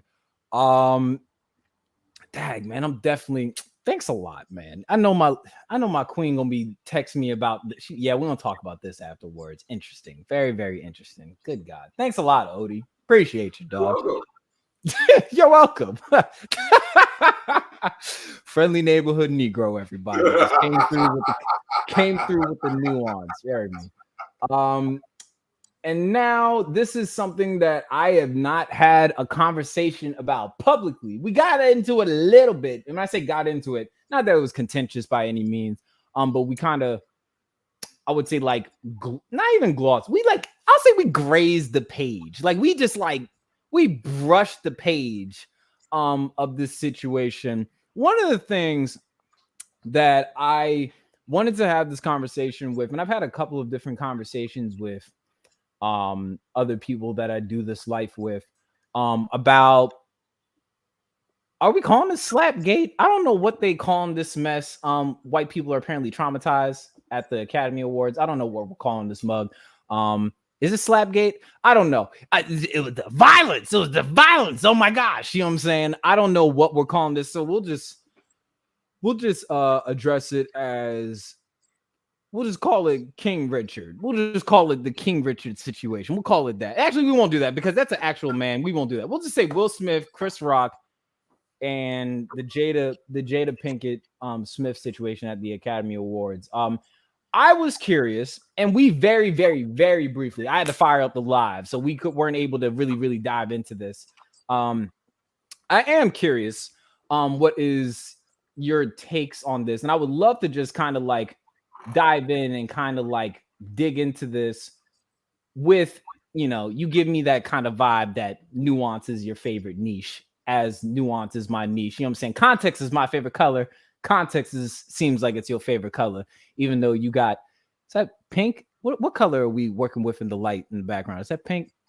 Purple. But purple. I'm gonna take a real quick bathroom break, and we're gonna come back to it. Take your bathroom break, bro.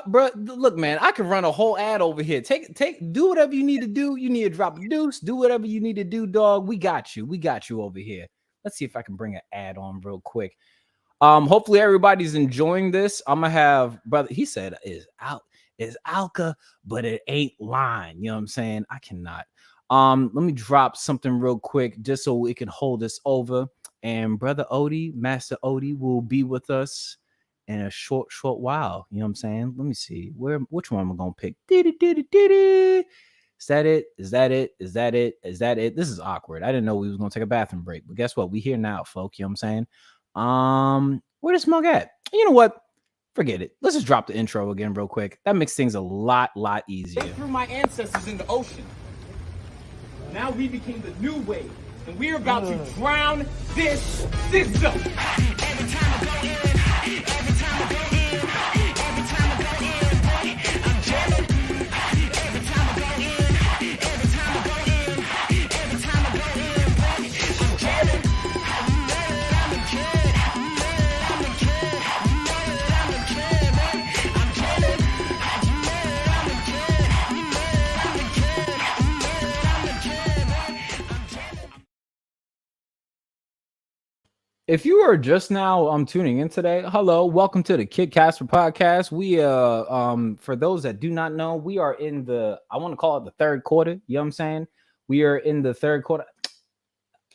I can't. My queen already texting me on live as if I don't see the text messages on my screen on my G5. Did not need that.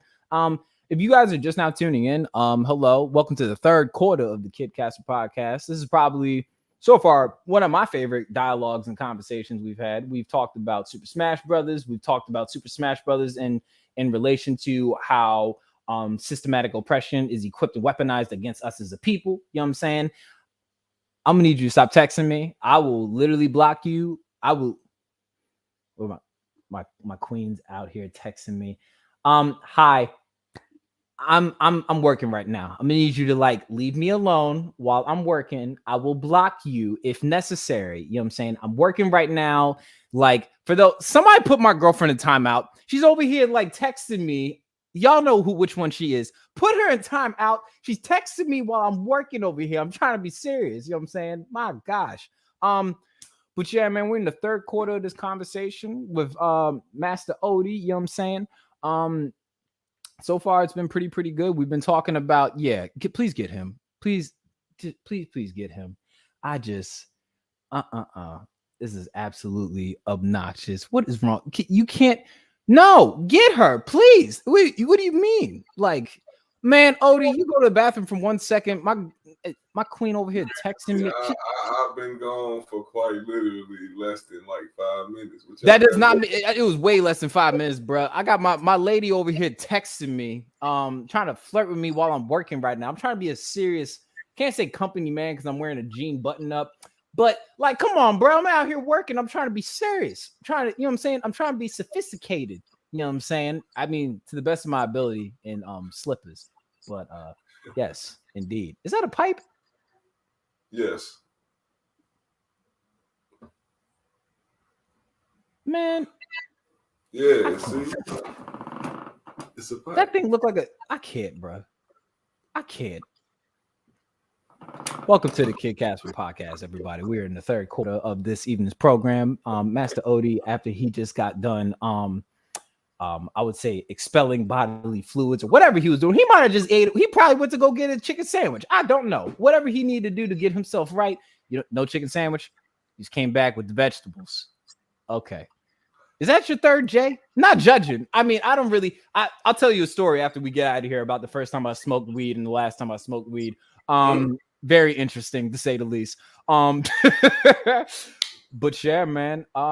So I'm curious, and somebody actually asked this question already as we were about to engage in this subject matter on the Academy Awards.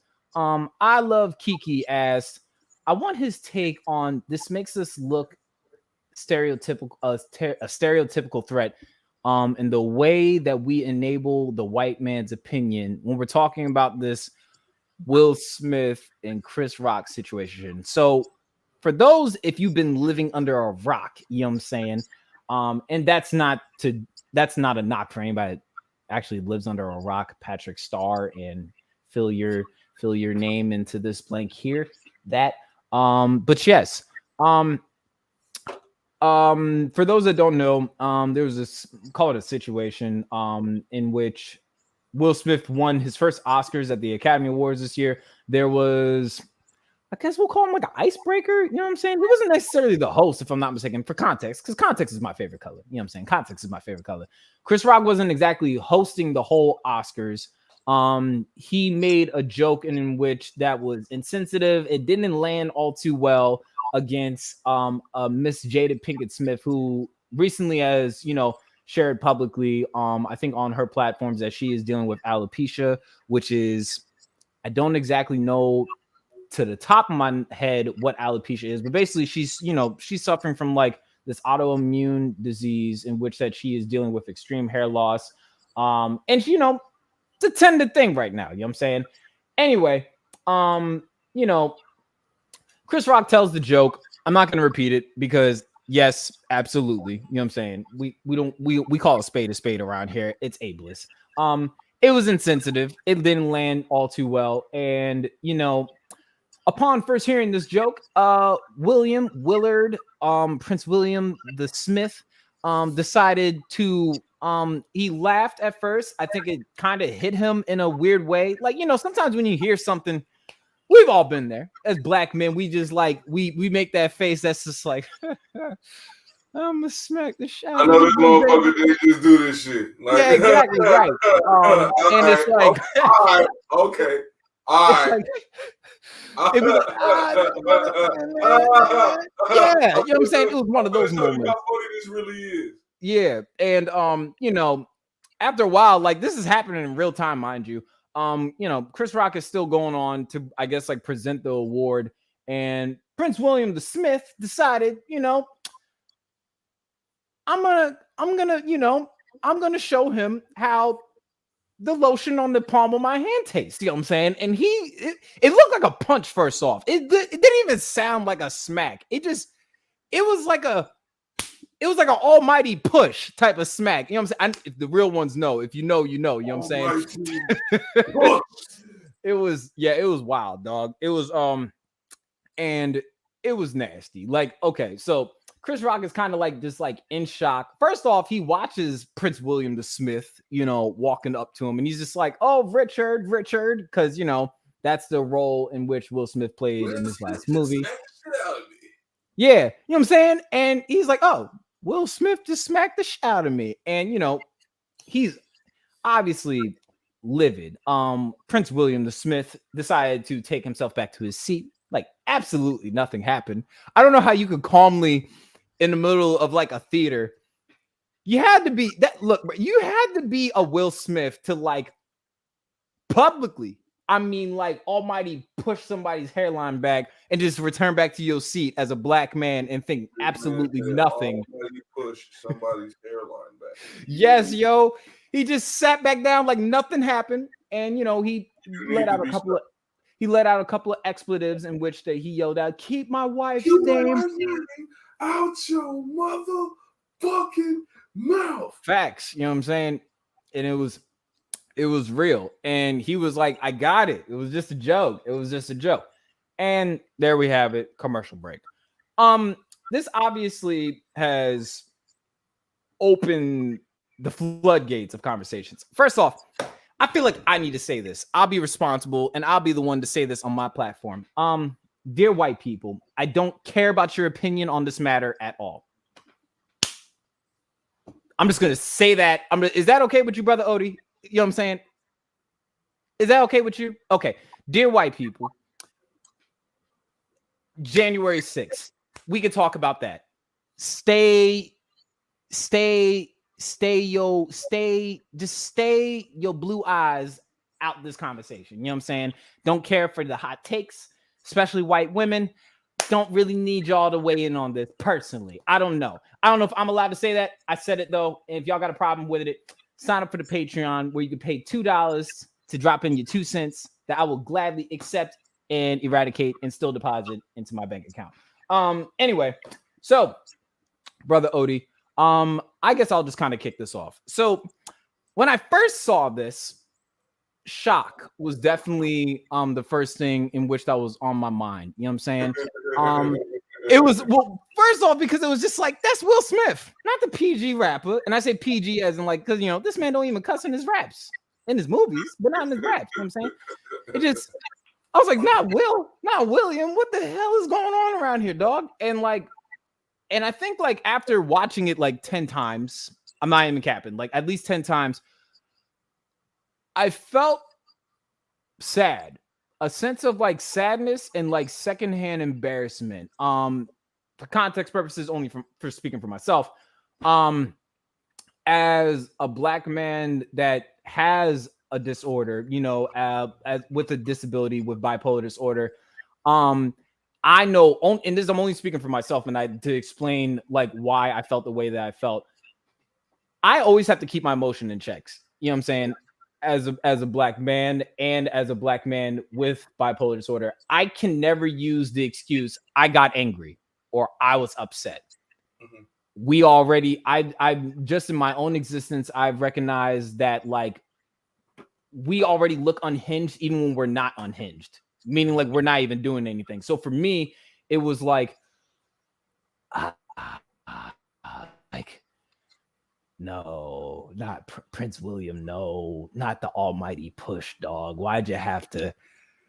Oh man. And then at the same time, it also spoke, I guess, like for me, it also spoke to, in my own experience, and a little story about me. I was one of those hotheads, before going to therapy and everything. I was one of those hotheads where, look, bruh,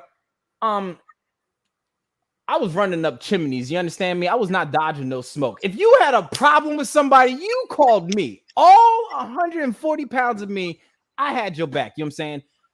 I recognized very early, I recognized much later in my life that like I was weaponized to be I would say like the disaster solver in a lot of situations in conflict.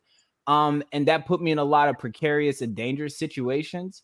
I dated a woman even at the time, outside of high school, but even in our friendship in high school, I was always sent to bully the bullies. You know what I'm saying? And so for me, it was very, very weird to see this situation because of that own personal experience for me. Like I said, not speaking for anybody. I'm not even speaking for Brother Odi. We never talked about this. We have not gone in depth. This is in real time conversation. This isn't really a debate on who's wrong. It's just understanding and trying to seek the nuance in this conversation. But that's just what came to my head when I first saw this. Brother, what you got for me? I guess like upon first seeing this almighty push that occurred on stage, you know what I'm saying? I personally thought it was funny. That's one. Two, I understood why it happened. Sincerely, right? Here's the thing. People are looking at this as one thing or one event. And I tend to tell not only just my clients, but people in general, things don't happen in a vacuum. They don't, right? If you look at biological processes and anatomical processes, physical processes, these things are not chemical processes. They don't happen in a vacuum. You can create a vacuum around these things and then modify a process, but the process naturally does not occur in a vacuum, right? So Will Smith smacking the fuck out of Chris Rock, I understand how he got to that point. I get it, right? I don't disagree with his actions because at times, once again, there are, I believe sincerely, brother, I'm from the west side of Chicago. I'm from out west, right? There are some escalations that there are no longer words that are appropriate for the type of communication that I am attempting to engage in, right? Am I saying that Will Smith aptly placed this? That's debatable, right? Am I saying that I believe that there are situations in which violence is necessary? 100%. 100%. I am not above beating somebody's ass. I'm really not. Will I think 3 and 4 times about it because I have more things to lose? Absolutely. Does that mean that in an instant of somebody catching me lacking, I won't rock somebody's ass? No. No, right? That's one. Two, if we're looking at it from the perspective of, so I made a video about this and I posted it on my TikTok, and somebody posted a response and they said, the coach's argument, is he really protecting his wife or is he performing masculinity in a way that's expected of men overall, which is still perpetuating toxic masculinity? I was like, I like that. I like that. And my response to that is 100%. Absolutely. This is an expected response to the masculinist or patriarchal structures that exist. I am supposed to protect my wife, right? Now, that is the impulse that drove the behavior. Do I agree with the execution of the behavior? Once again, that's debatable. Do I understand the impulse? 100% based upon the context in which we as men exist. That's the reason why I said Will Smith is the healed, or the healing masculine, because he is attempting to navigate through a space within which the impulse by which that drove his behavior is the protection and the uplifting of women in a system that already attacks them consistently, especially Black women, right? That was the impulse. That was the thought process that drove this behavior. That's the reason why when he sat down, he said, keep my wife's name out of your motherfucking mouth.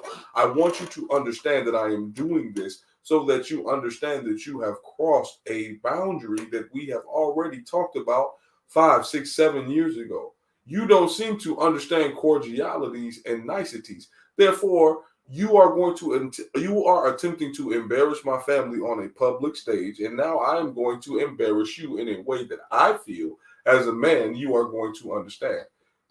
The reason why, or the way that I came to this conclusion is, here's the thing. So I've watched people's responses to it. I've watched people's takes to it. And there was a former mafioso who responded to it. He said, in public, I would have laughed. I would have pretended as if though nothing was happening. But the next day, he would have been in the hospital. In Chris Rock's defense, I don't know if he knew, but off top, in my response, I would not have slapped him publicly, but I would have beat him within an inch of his life privately. Right? In my mind, I'm like, why are we, once again, we are centering white barometers into a Black extension or a Black engagement. With Black, it's like, nigga, if you embarrass me in front of people, we gonna see who really gonna embarrass who. Facts. That is a cultural thing. We engage in challenges in a communal way. We engage in challenges in a communal way, right? We engage in ritual in usually communal ways. Yes, there are privatized rituals that exist, but there are also rituals that exist that are publicized. Some of those rituals that exist that are publicized are rituals of engaging in conflict. One of those rituals for Black people usually is something along the lines of like playing the dozens or something like that, which is a game of wittiness aligned with public embarrassment. It is a public ritual. Battle rap and things of this nature. It is a game of wit. If you are going to attempt to embarrass me with the intent to cause public embarrassment and damage, I'm gonna meet you where you at. Right? I think the thing about this, and this is something that like I was talking about my queen about this. She spoke on, I'm with a Black woman, right? And she was like, immediately, we're at this weird crossroads without getting like too deep into it. Immediately, I was at a crossroads where she was like, it was just nice to see a Black man protect a Black woman in public. You know what I'm saying? And brother, I know you see the same goofies on TikTok where, and I saw you post this as well. I did see this video you posted. A lot of cishead straight Black men, their whole rise to significance in some degree is standing on the necks of our sisters. You know what I'm saying? And so I got that. I would say that satisfaction that she got from there. I think for me, it was immediately like, much like you, would I have resolved the offense in that fashion publicly? Take an inventory of everything that I have right now and what I have to lose. Probably not. I feel like hold on. However, I think I would have met that violence with the same nature of violence in which it happened. He did this publicly. I probably would have challenged his wit publicly as well. However, it's also, but then I took this back and I thought to myself, even as a disciple of Christ, even as a Christian, you can have private conversations with somebody, right? In which that those things are not rectified and reconciled privately. You say you get other people involved and you're like, yo, this individual won't let up. What am I supposed to do? And then if the offense goes publicly, it's in the public square, then it is resolved in any means necessary in the public square. You know what I'm saying? And at that form, at that point in time, and yes, this is biblical to some degree. Yes, nuance, like I said, biblical in some degree to settle this war. Violence may be necessary because they are causing you harm. It doesn't matter if it's physical on your body, it's impacting your heart. So you gonna stop whoever's being violent towards you. It also depends on the amount of attempts and the nature of attempts that led up to that. And then there's this little nugget I'm curious about, and I don't know if you heard this. We didn't talk about this. Is Chris Rock came out with this interview. He did this interview a couple years ago. It was on the Breakfast Club. It was during lockdown with the pandemic and everything, in which he revealed publicly that he has I think it's nonverbal. I think it's something. It's close to Asperger's, but it's like nonverbal communication disorder. Basically, like one of the things is he doesn't pick up on social cues that well, which kind of explains like when I don't know how, and you grow up in Brooklyn that you just don't budge. I don't get it. When Will Smith was walking to him, he was just like, Richard, you know what I'm saying? And I'm like, he's finna rock you, right? Like, yeah, but that's the thing.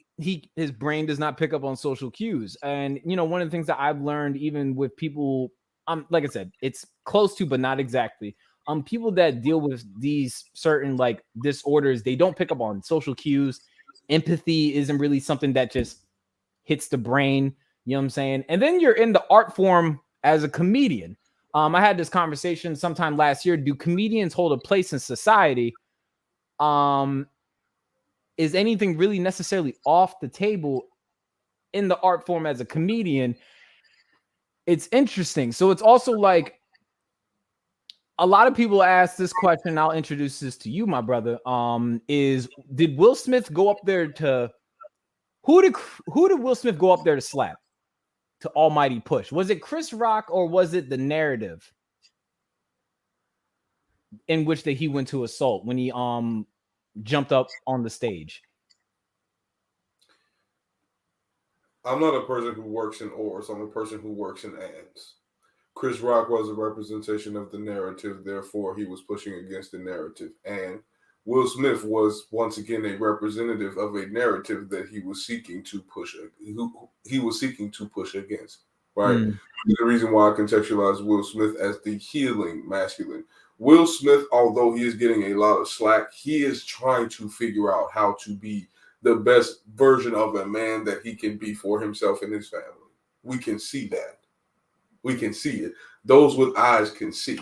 Right. So I'm looking at what Will Smith is doing as missteps in the correct direction. Do I believe that he had to resort to violence? Not necessarily. Do I understand why he slapped the fuck out that nigga? Absolutely. Do I understand how it is that... Hold on, bro. I was taking a hit. I ain't make you laugh when you was taking a hit, dog. You ain't had to do... My bad, bro. All good.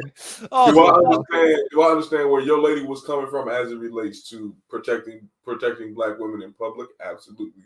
Are there different ways and different intensities to which you can protect somebody? Absolutely.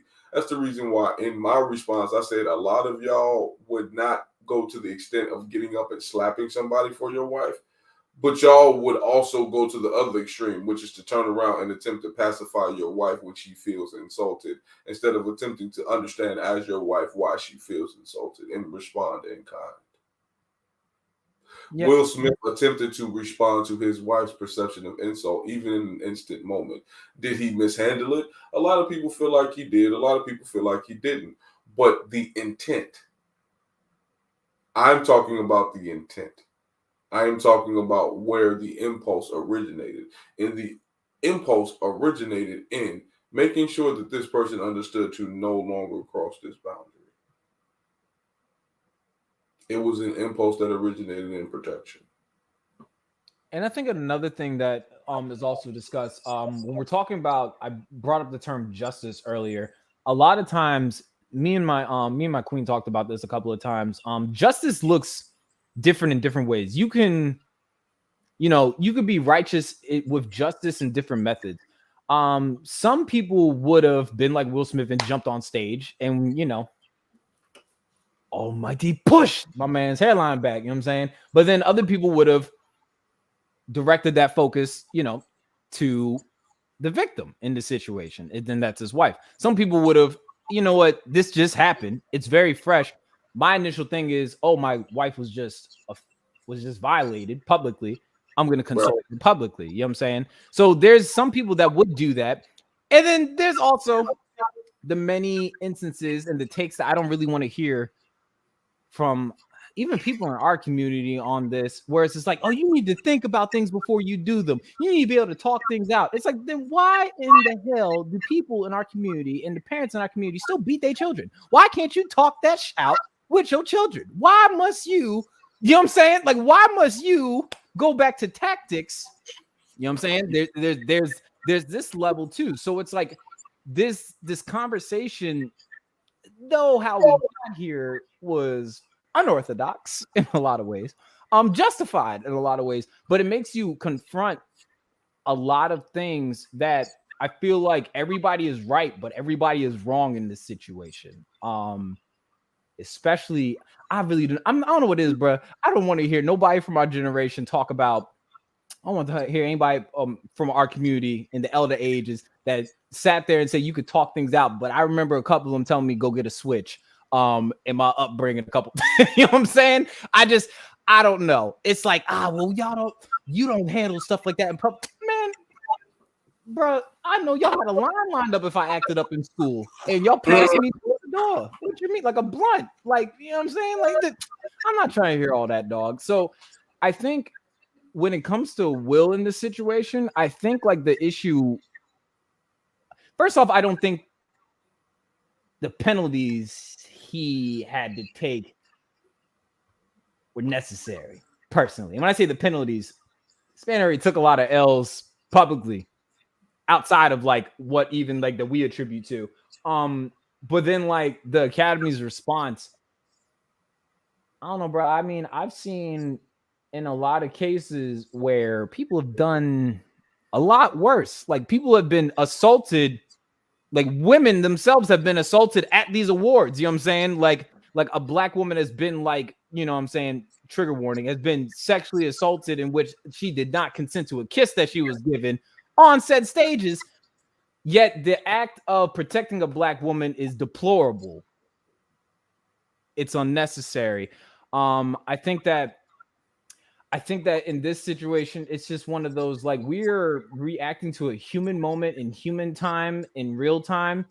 And like this comment says right here, where to go? People need to understand we cannot tell each other how to react. I think it's because of that word right there. It's like there wasn't really room or time for a response. It was, I got to pounce to this. So my man, yeah, he did the almighty push. I think he saw that to be fit in that situation, essentially. We can't tell people how to react, but we can respond to that person's reaction. It is what it is. And I do believe that the Academy's response was jilted, but at the same time, I'm not surprised because you made a gamble on the white man's table. Ooh. And you crapped out. Dang. The one thing that I do think is sad about this is like the amount of black excellence that took place that night as well. And I was running this by my queen too. I was like, man, Questlove won an Oscar too that night. There were so many other awards that were given out. And she was like, babe, you got this all twisted up. You talking about another instances in which we are getting white validation. We're getting validation from white folks at their table at their awards. What does that matter anyway if it didn't even take a Will Smith slap to invalidate something like that happening for us? We would have been invalidated whether that slap took place. And I was like, Gag. If you are validated by the barometers of whiteness, you can be invalidated by the barometers of whiteness. Say that. You have no power in that. If you have no power in that spectrum of validation, this is what that is. Sincerely, it's just wild. And I think this opened up a lot of conversation about, one, understanding what alopecia is, because I don't think anybody knew what that was. Understanding where Chris was coming from with his not understanding social cues with the disability in which he has, what it may have been going through, what Will may have been going through as this is all happening. And let's just be honest. I don't know, guilty pleasure for mine. I had to stop after like the 10th time before it became my 13th reason. It definitely became clickbait for a good bit. You know what I'm saying? Yeah. I mean, because we have an addiction. We do have an addiction to perceiving violence, right? We do enjoy watching violent encounters because it does something, like it scratches an itch, right? So I can understand that, sincerely. And I'm glad you got yourself out that loop, brother.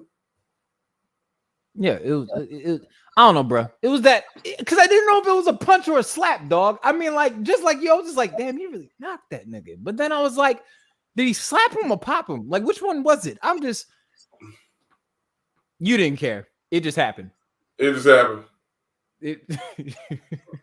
But you see, I asked that question because when we was younger, the dichotomy of the version of the assault in which that took place was what was deemed okay for the retaliation growing up in our households. Like, oh, so you punch your sibling, you can punch him back. You kick your sibling, you kick him back. I was just trying to figure out what version was Chris allowed to retaliate. I don't know. It was just I don't know. The ignorant one in me was like, the flesh in me got the best of me in that situation. I don't know. What do we learn? Keep my wife's name out your mouth. I think we all learned that. You know what I'm saying? Absolutely. I feel empty. How about you, brother? You feel empty? Just a little bit. Let's get you on out of here, man. We gotta do a couple of quick hitters. This is pretty much where we ask either ors. There's not necessarily any right or wrong answer. But it also lets me know if I'm gonna like you after this conversation. There's no judgment involved. At the same time, there's a little bit of judgment involved. Are you ready for these quick hitters, my good sir? Go ahead, brother. All righty. Pringles or Doritos? Doritos. Really? You like having air in your bag of chips? Like, that's how you feel? You like having air and broken promises, empty promises in your bag of chips? Mm-hmm. I feel like a bag of Doritos are easier to modify. Pringles have a particular taste profile that they don't mesh well with a lot of other things. Doritos, you can do a lot of things with them. But bro, they had you remember the pizza ones back in the 90s, dog? Those was hitting. Right, back in the 90s. Oh well. I don't know, man. I feel like Doritos or the bag of chips is the perfect visual representation to the American dream of the American Negro. It looked good on the outside till you open it up. It's a lot of empty promises. I don't know. That's just me. I don't know. That's just me though. Starburst or Skittles? Starburst. Okay. All right. So you clearly flossed back in the day. You ain't have to worry about that cap coming off of your tooth, chewing them Starbursts. You was good back there. You had them pearly whites, you know what I'm saying? I understand. I appreciate you being honest. Let's go to music real quick. This may get you in trouble. I don't know. Janet Jackson or Missy Elliott? Missy Elliott. You didn't think about that long and hard, did you? Alrighty. This will let me know where your neo soul bag is at. Solange or her?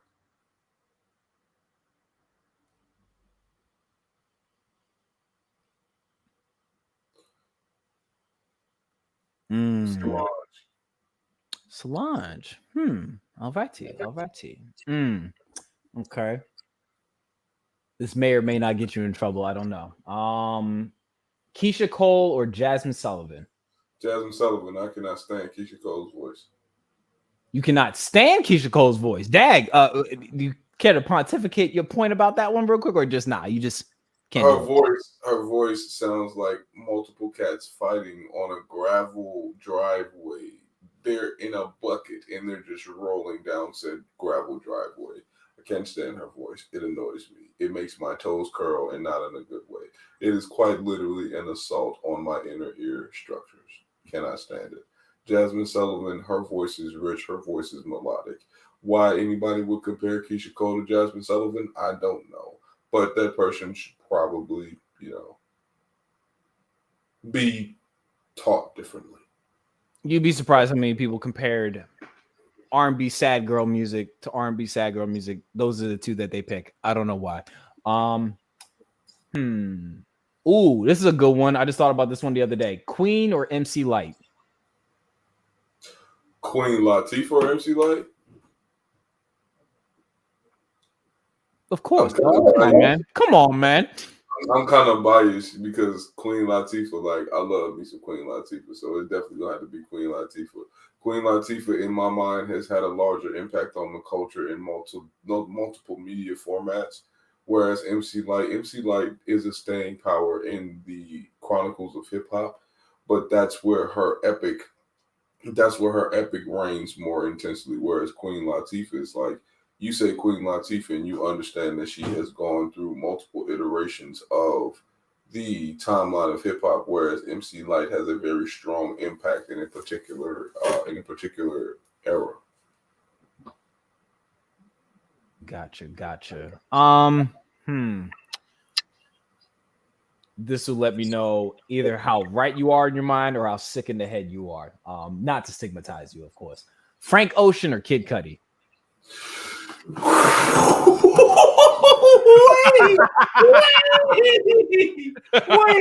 wait. So I had a conversation with my homeboy, right?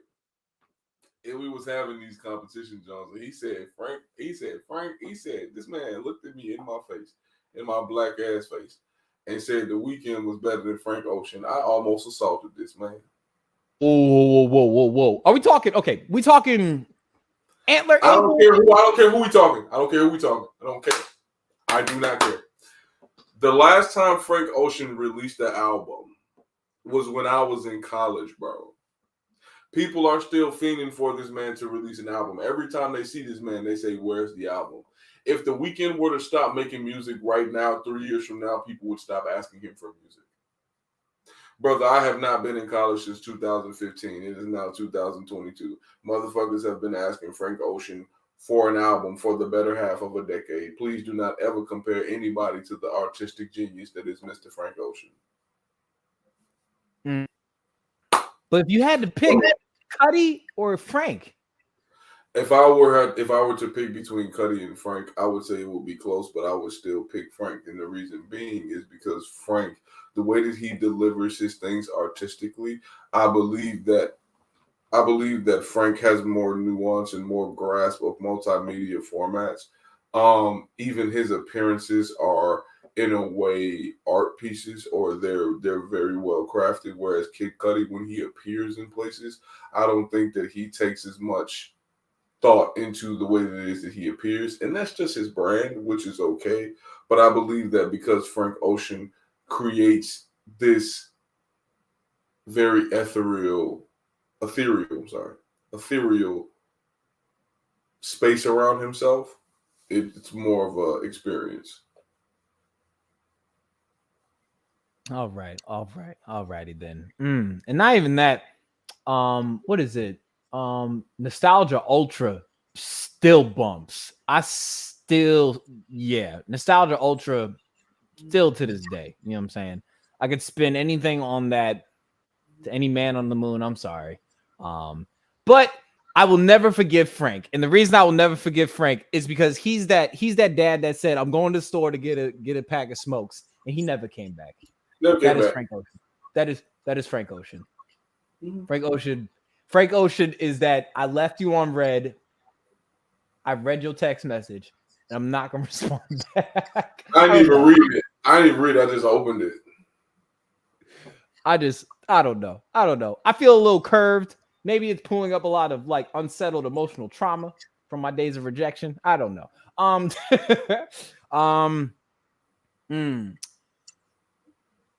Kanye or Pharrell?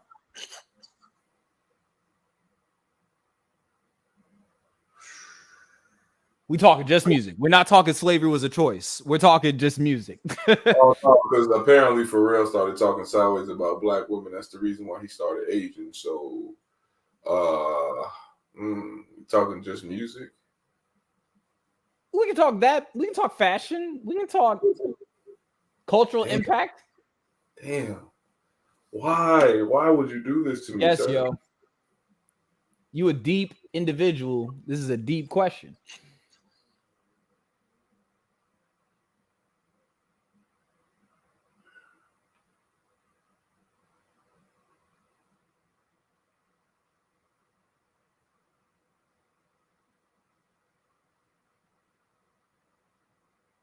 I think this is the first time I've seen you stump this whole evening. This is hard. It took 2 hours and 39 minutes.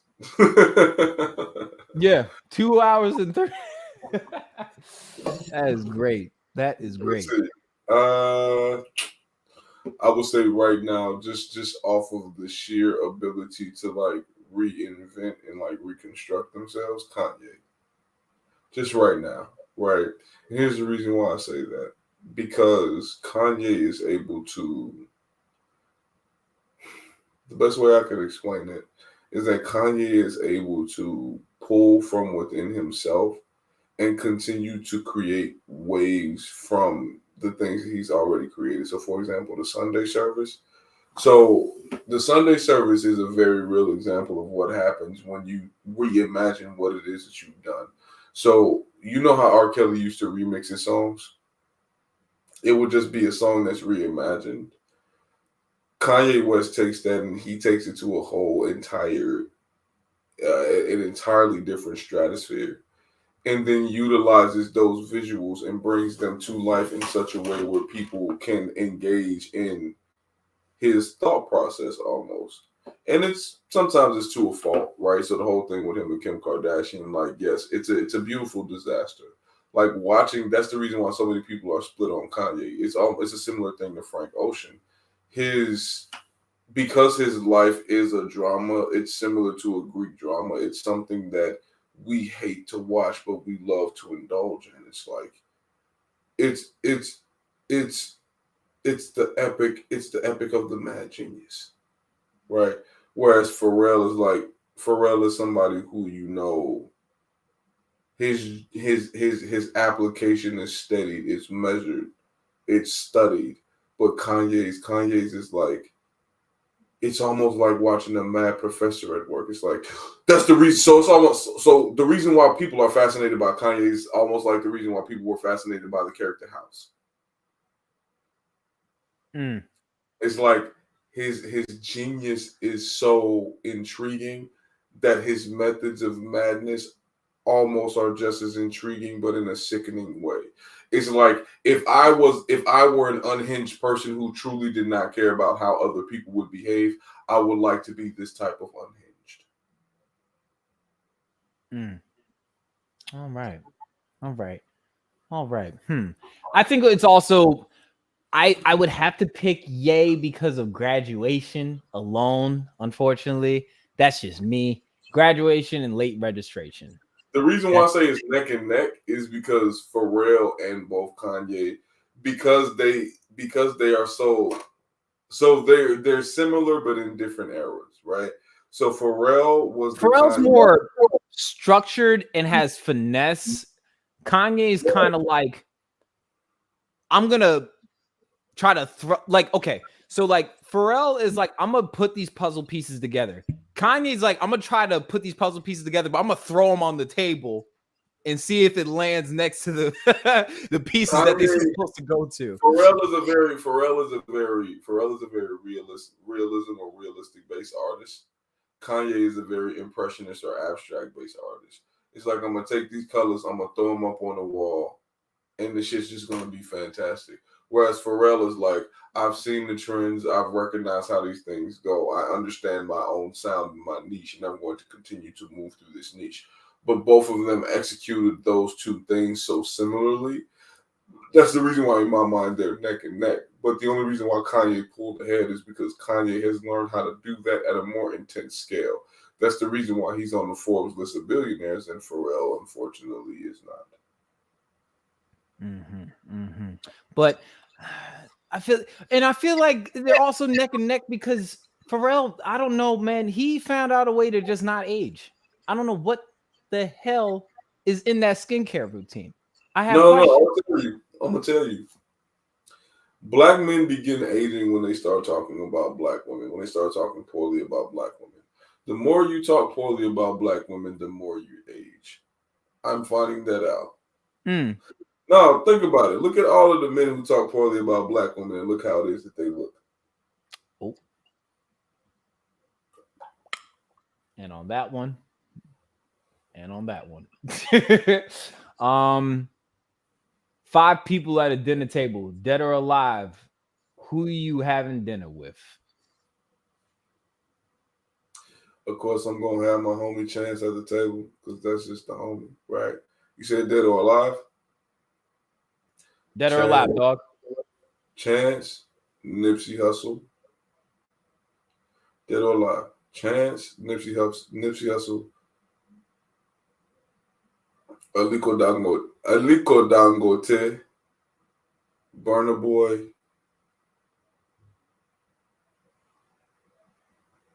Master P. Mine has never changed. Eddie Griffin, Maya Angelou, Nipsey Hussle, Jay-Z, and James Baldwin. Yes.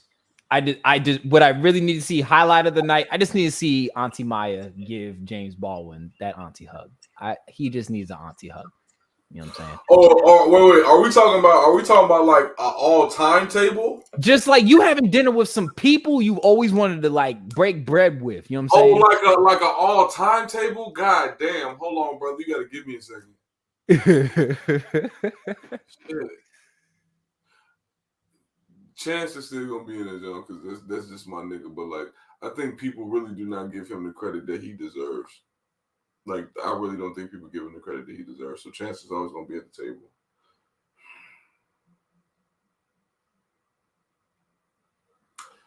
Michelle Obama, and the reason is because I want to see how it is that a black woman, truly a black woman from Chicago, supported the leader of the free world who was closer to black than anybody else who has sat in that seat. I really do want to hear her story from a personal level, and not from like a oh, we're in a press box. Like, nah, we in our granny kitchen eating some greens, cornbread, and fried chicken. Like, I want to hear TT Michelle. I don't want to hear Michelle Obama. That's not what I want to hear, right? So we got a Chance. We got Michelle Obama.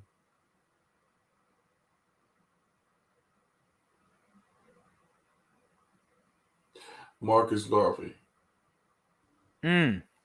All right. Marcus Garvey. And the reason why I want Marcus Garvey specifically is for economic planning, right? Marcus Garvey as an individual, I feel, was the closest person to creating an internal Pan-African economy than anybody else. And that's the reason why they took him off the map.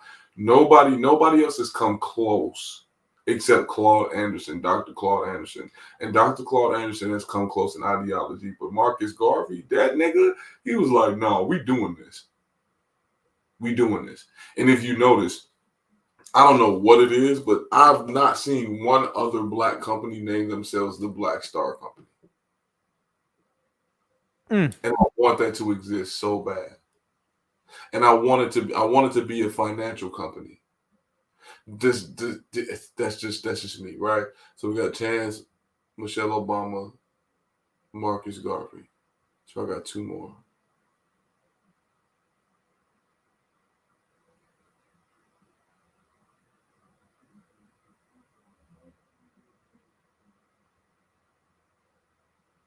Bell hooks.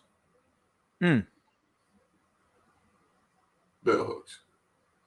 The reason why I say bell hooks is because I feel like bell hooks is a woman. Somebody told me that I'm a man who understands women. I feel like bell hooks is a woman who is very close to understanding how black men exist in the world, because she understands that femininity and masculinity exist in the same space, and they exist cohesively and interdependently and not independently. And that type of narrative is necessary. Not only is it necessary, it's critical. Too many people believe that masculine and feminine are independent when really they're interdependent. And that's not a spiritual thing. That people talk about universal law. That's a universal law. Masculine and feminine cannot exist independent of one another in real time. They can exist independent of one another conceptually and ideologically, but in real time, in order to have a thorough analysis of one, you must include the other. You must include the other. Right? Because both testosterone and estrogen exist within every human being.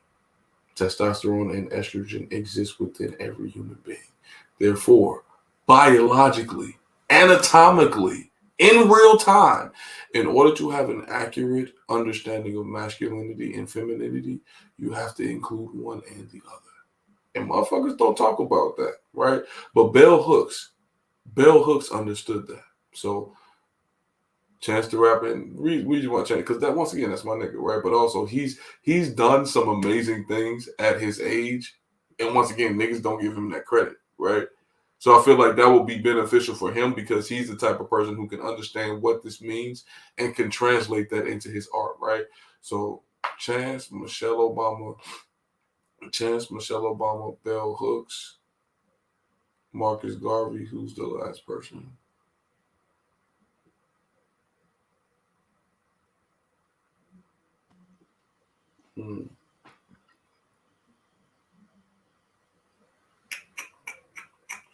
Who is the last person that I would have?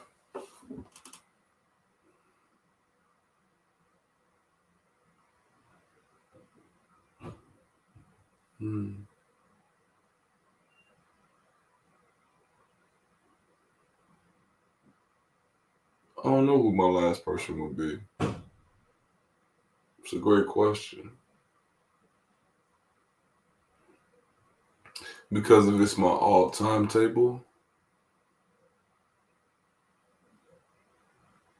Yeah, bro. This is if you could have anybody, this is like of anybody in the existence of people, bro. You can pick Jerry from Tom and Jerry. I don't really care. This is your table. You know what I'm saying?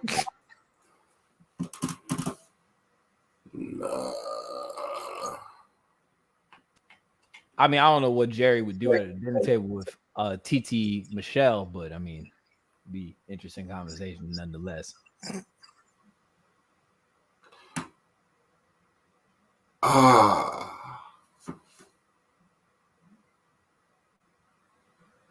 Marsha P. Right. So the activist who essentially incited Stonewall, the Stonewall riots, right? Marsha P. I would want her at my table, right? If I did not misgender her, right?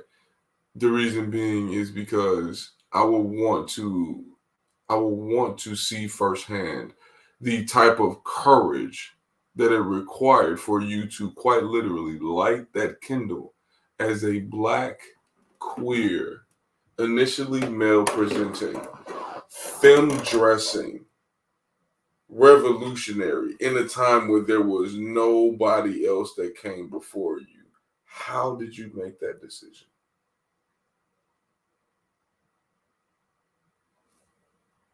That I want to see that. That'd be lit. See. And my last and final question If you can have anybody you would like to see on the Kid Casper podcast, who would it be? But your answer's got to be somebody you can get on here essentially. And since it's season 3, dog, you got to give me 3 names. You got to give me 3 names, bro. Right. So one is my cousin, right? And my cousin, he's another person who is Nigerian. He's completely Nigerian, right? But he's somebody who exists culturally in the way that I exist genetically. My mother is black. My father is Nigerian. He's completely Nigerian, but he's been living in the United States for the last almost 10 years, right? Actually, no, it's been a little bit longer than 10 years. 11 years, right? For the last decade. So his take on cultural implications or the cultural movements of blackness are very unique. It's interesting, right? So my cousin, right? That's one. 2, I have another cousin, right? So he is also a therapist, and his podcast basically talks about basically being a child of an immigrant and how it is that we, once again, children of immigrants or children of diaspora parents, understand particular intersections of life. So I can definitely give you both of their informations. And who else?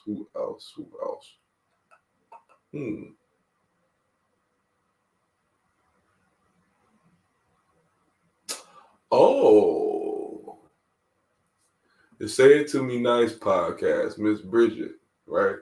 Oh, I'm sorry, Miss Bridgetta Giles.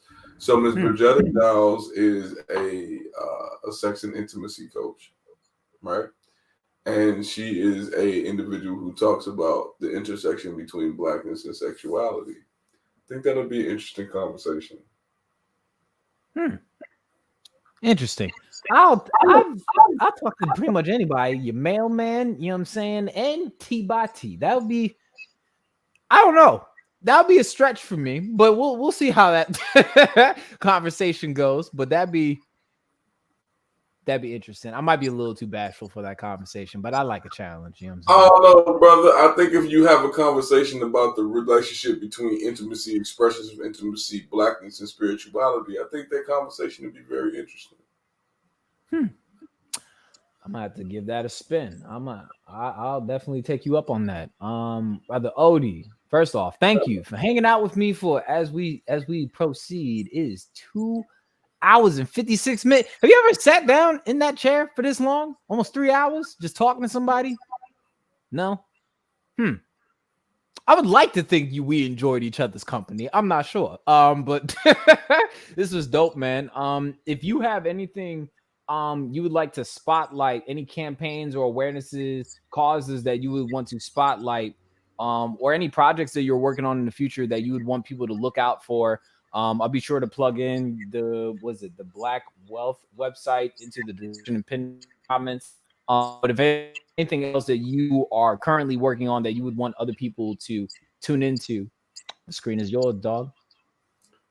Literally just follow me at my name super long on Instagram. Follow me at master.odi on TikTok. And you'll see everything there. Everything leads to everything else. All right. Well, thank you, brother Odi. This was dope, man. You first off, I always say, once you come around, you definitely families. You know what I'm saying? You're welcome back here anytime. If you have anything that you are working on in the future, or if you just want to, I don't know, you just won't kick it, and we could just break bread and bake it with one another like we did this evening. That's also cool as well. But thank you everybody that tuned in tonight. You know what I'm saying? I think what did she say?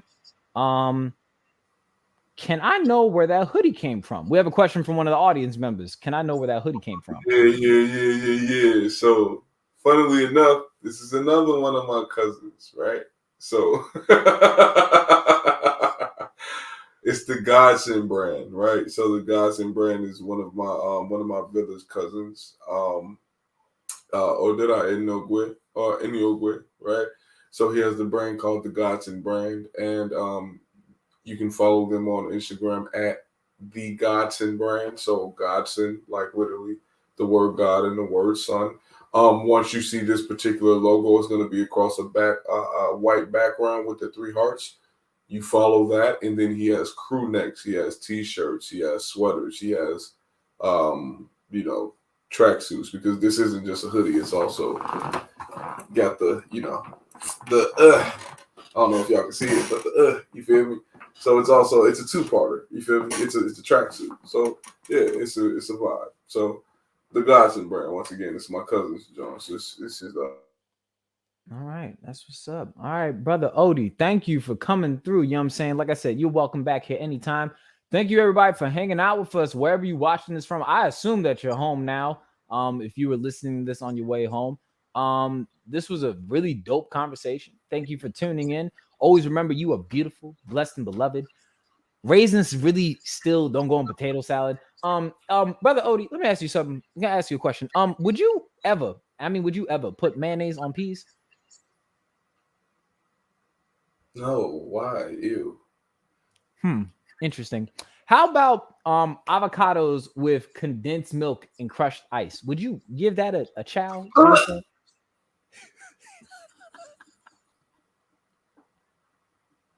No. Raisins still don't go on potato salad, and Jesus wasn't white. Have a good night.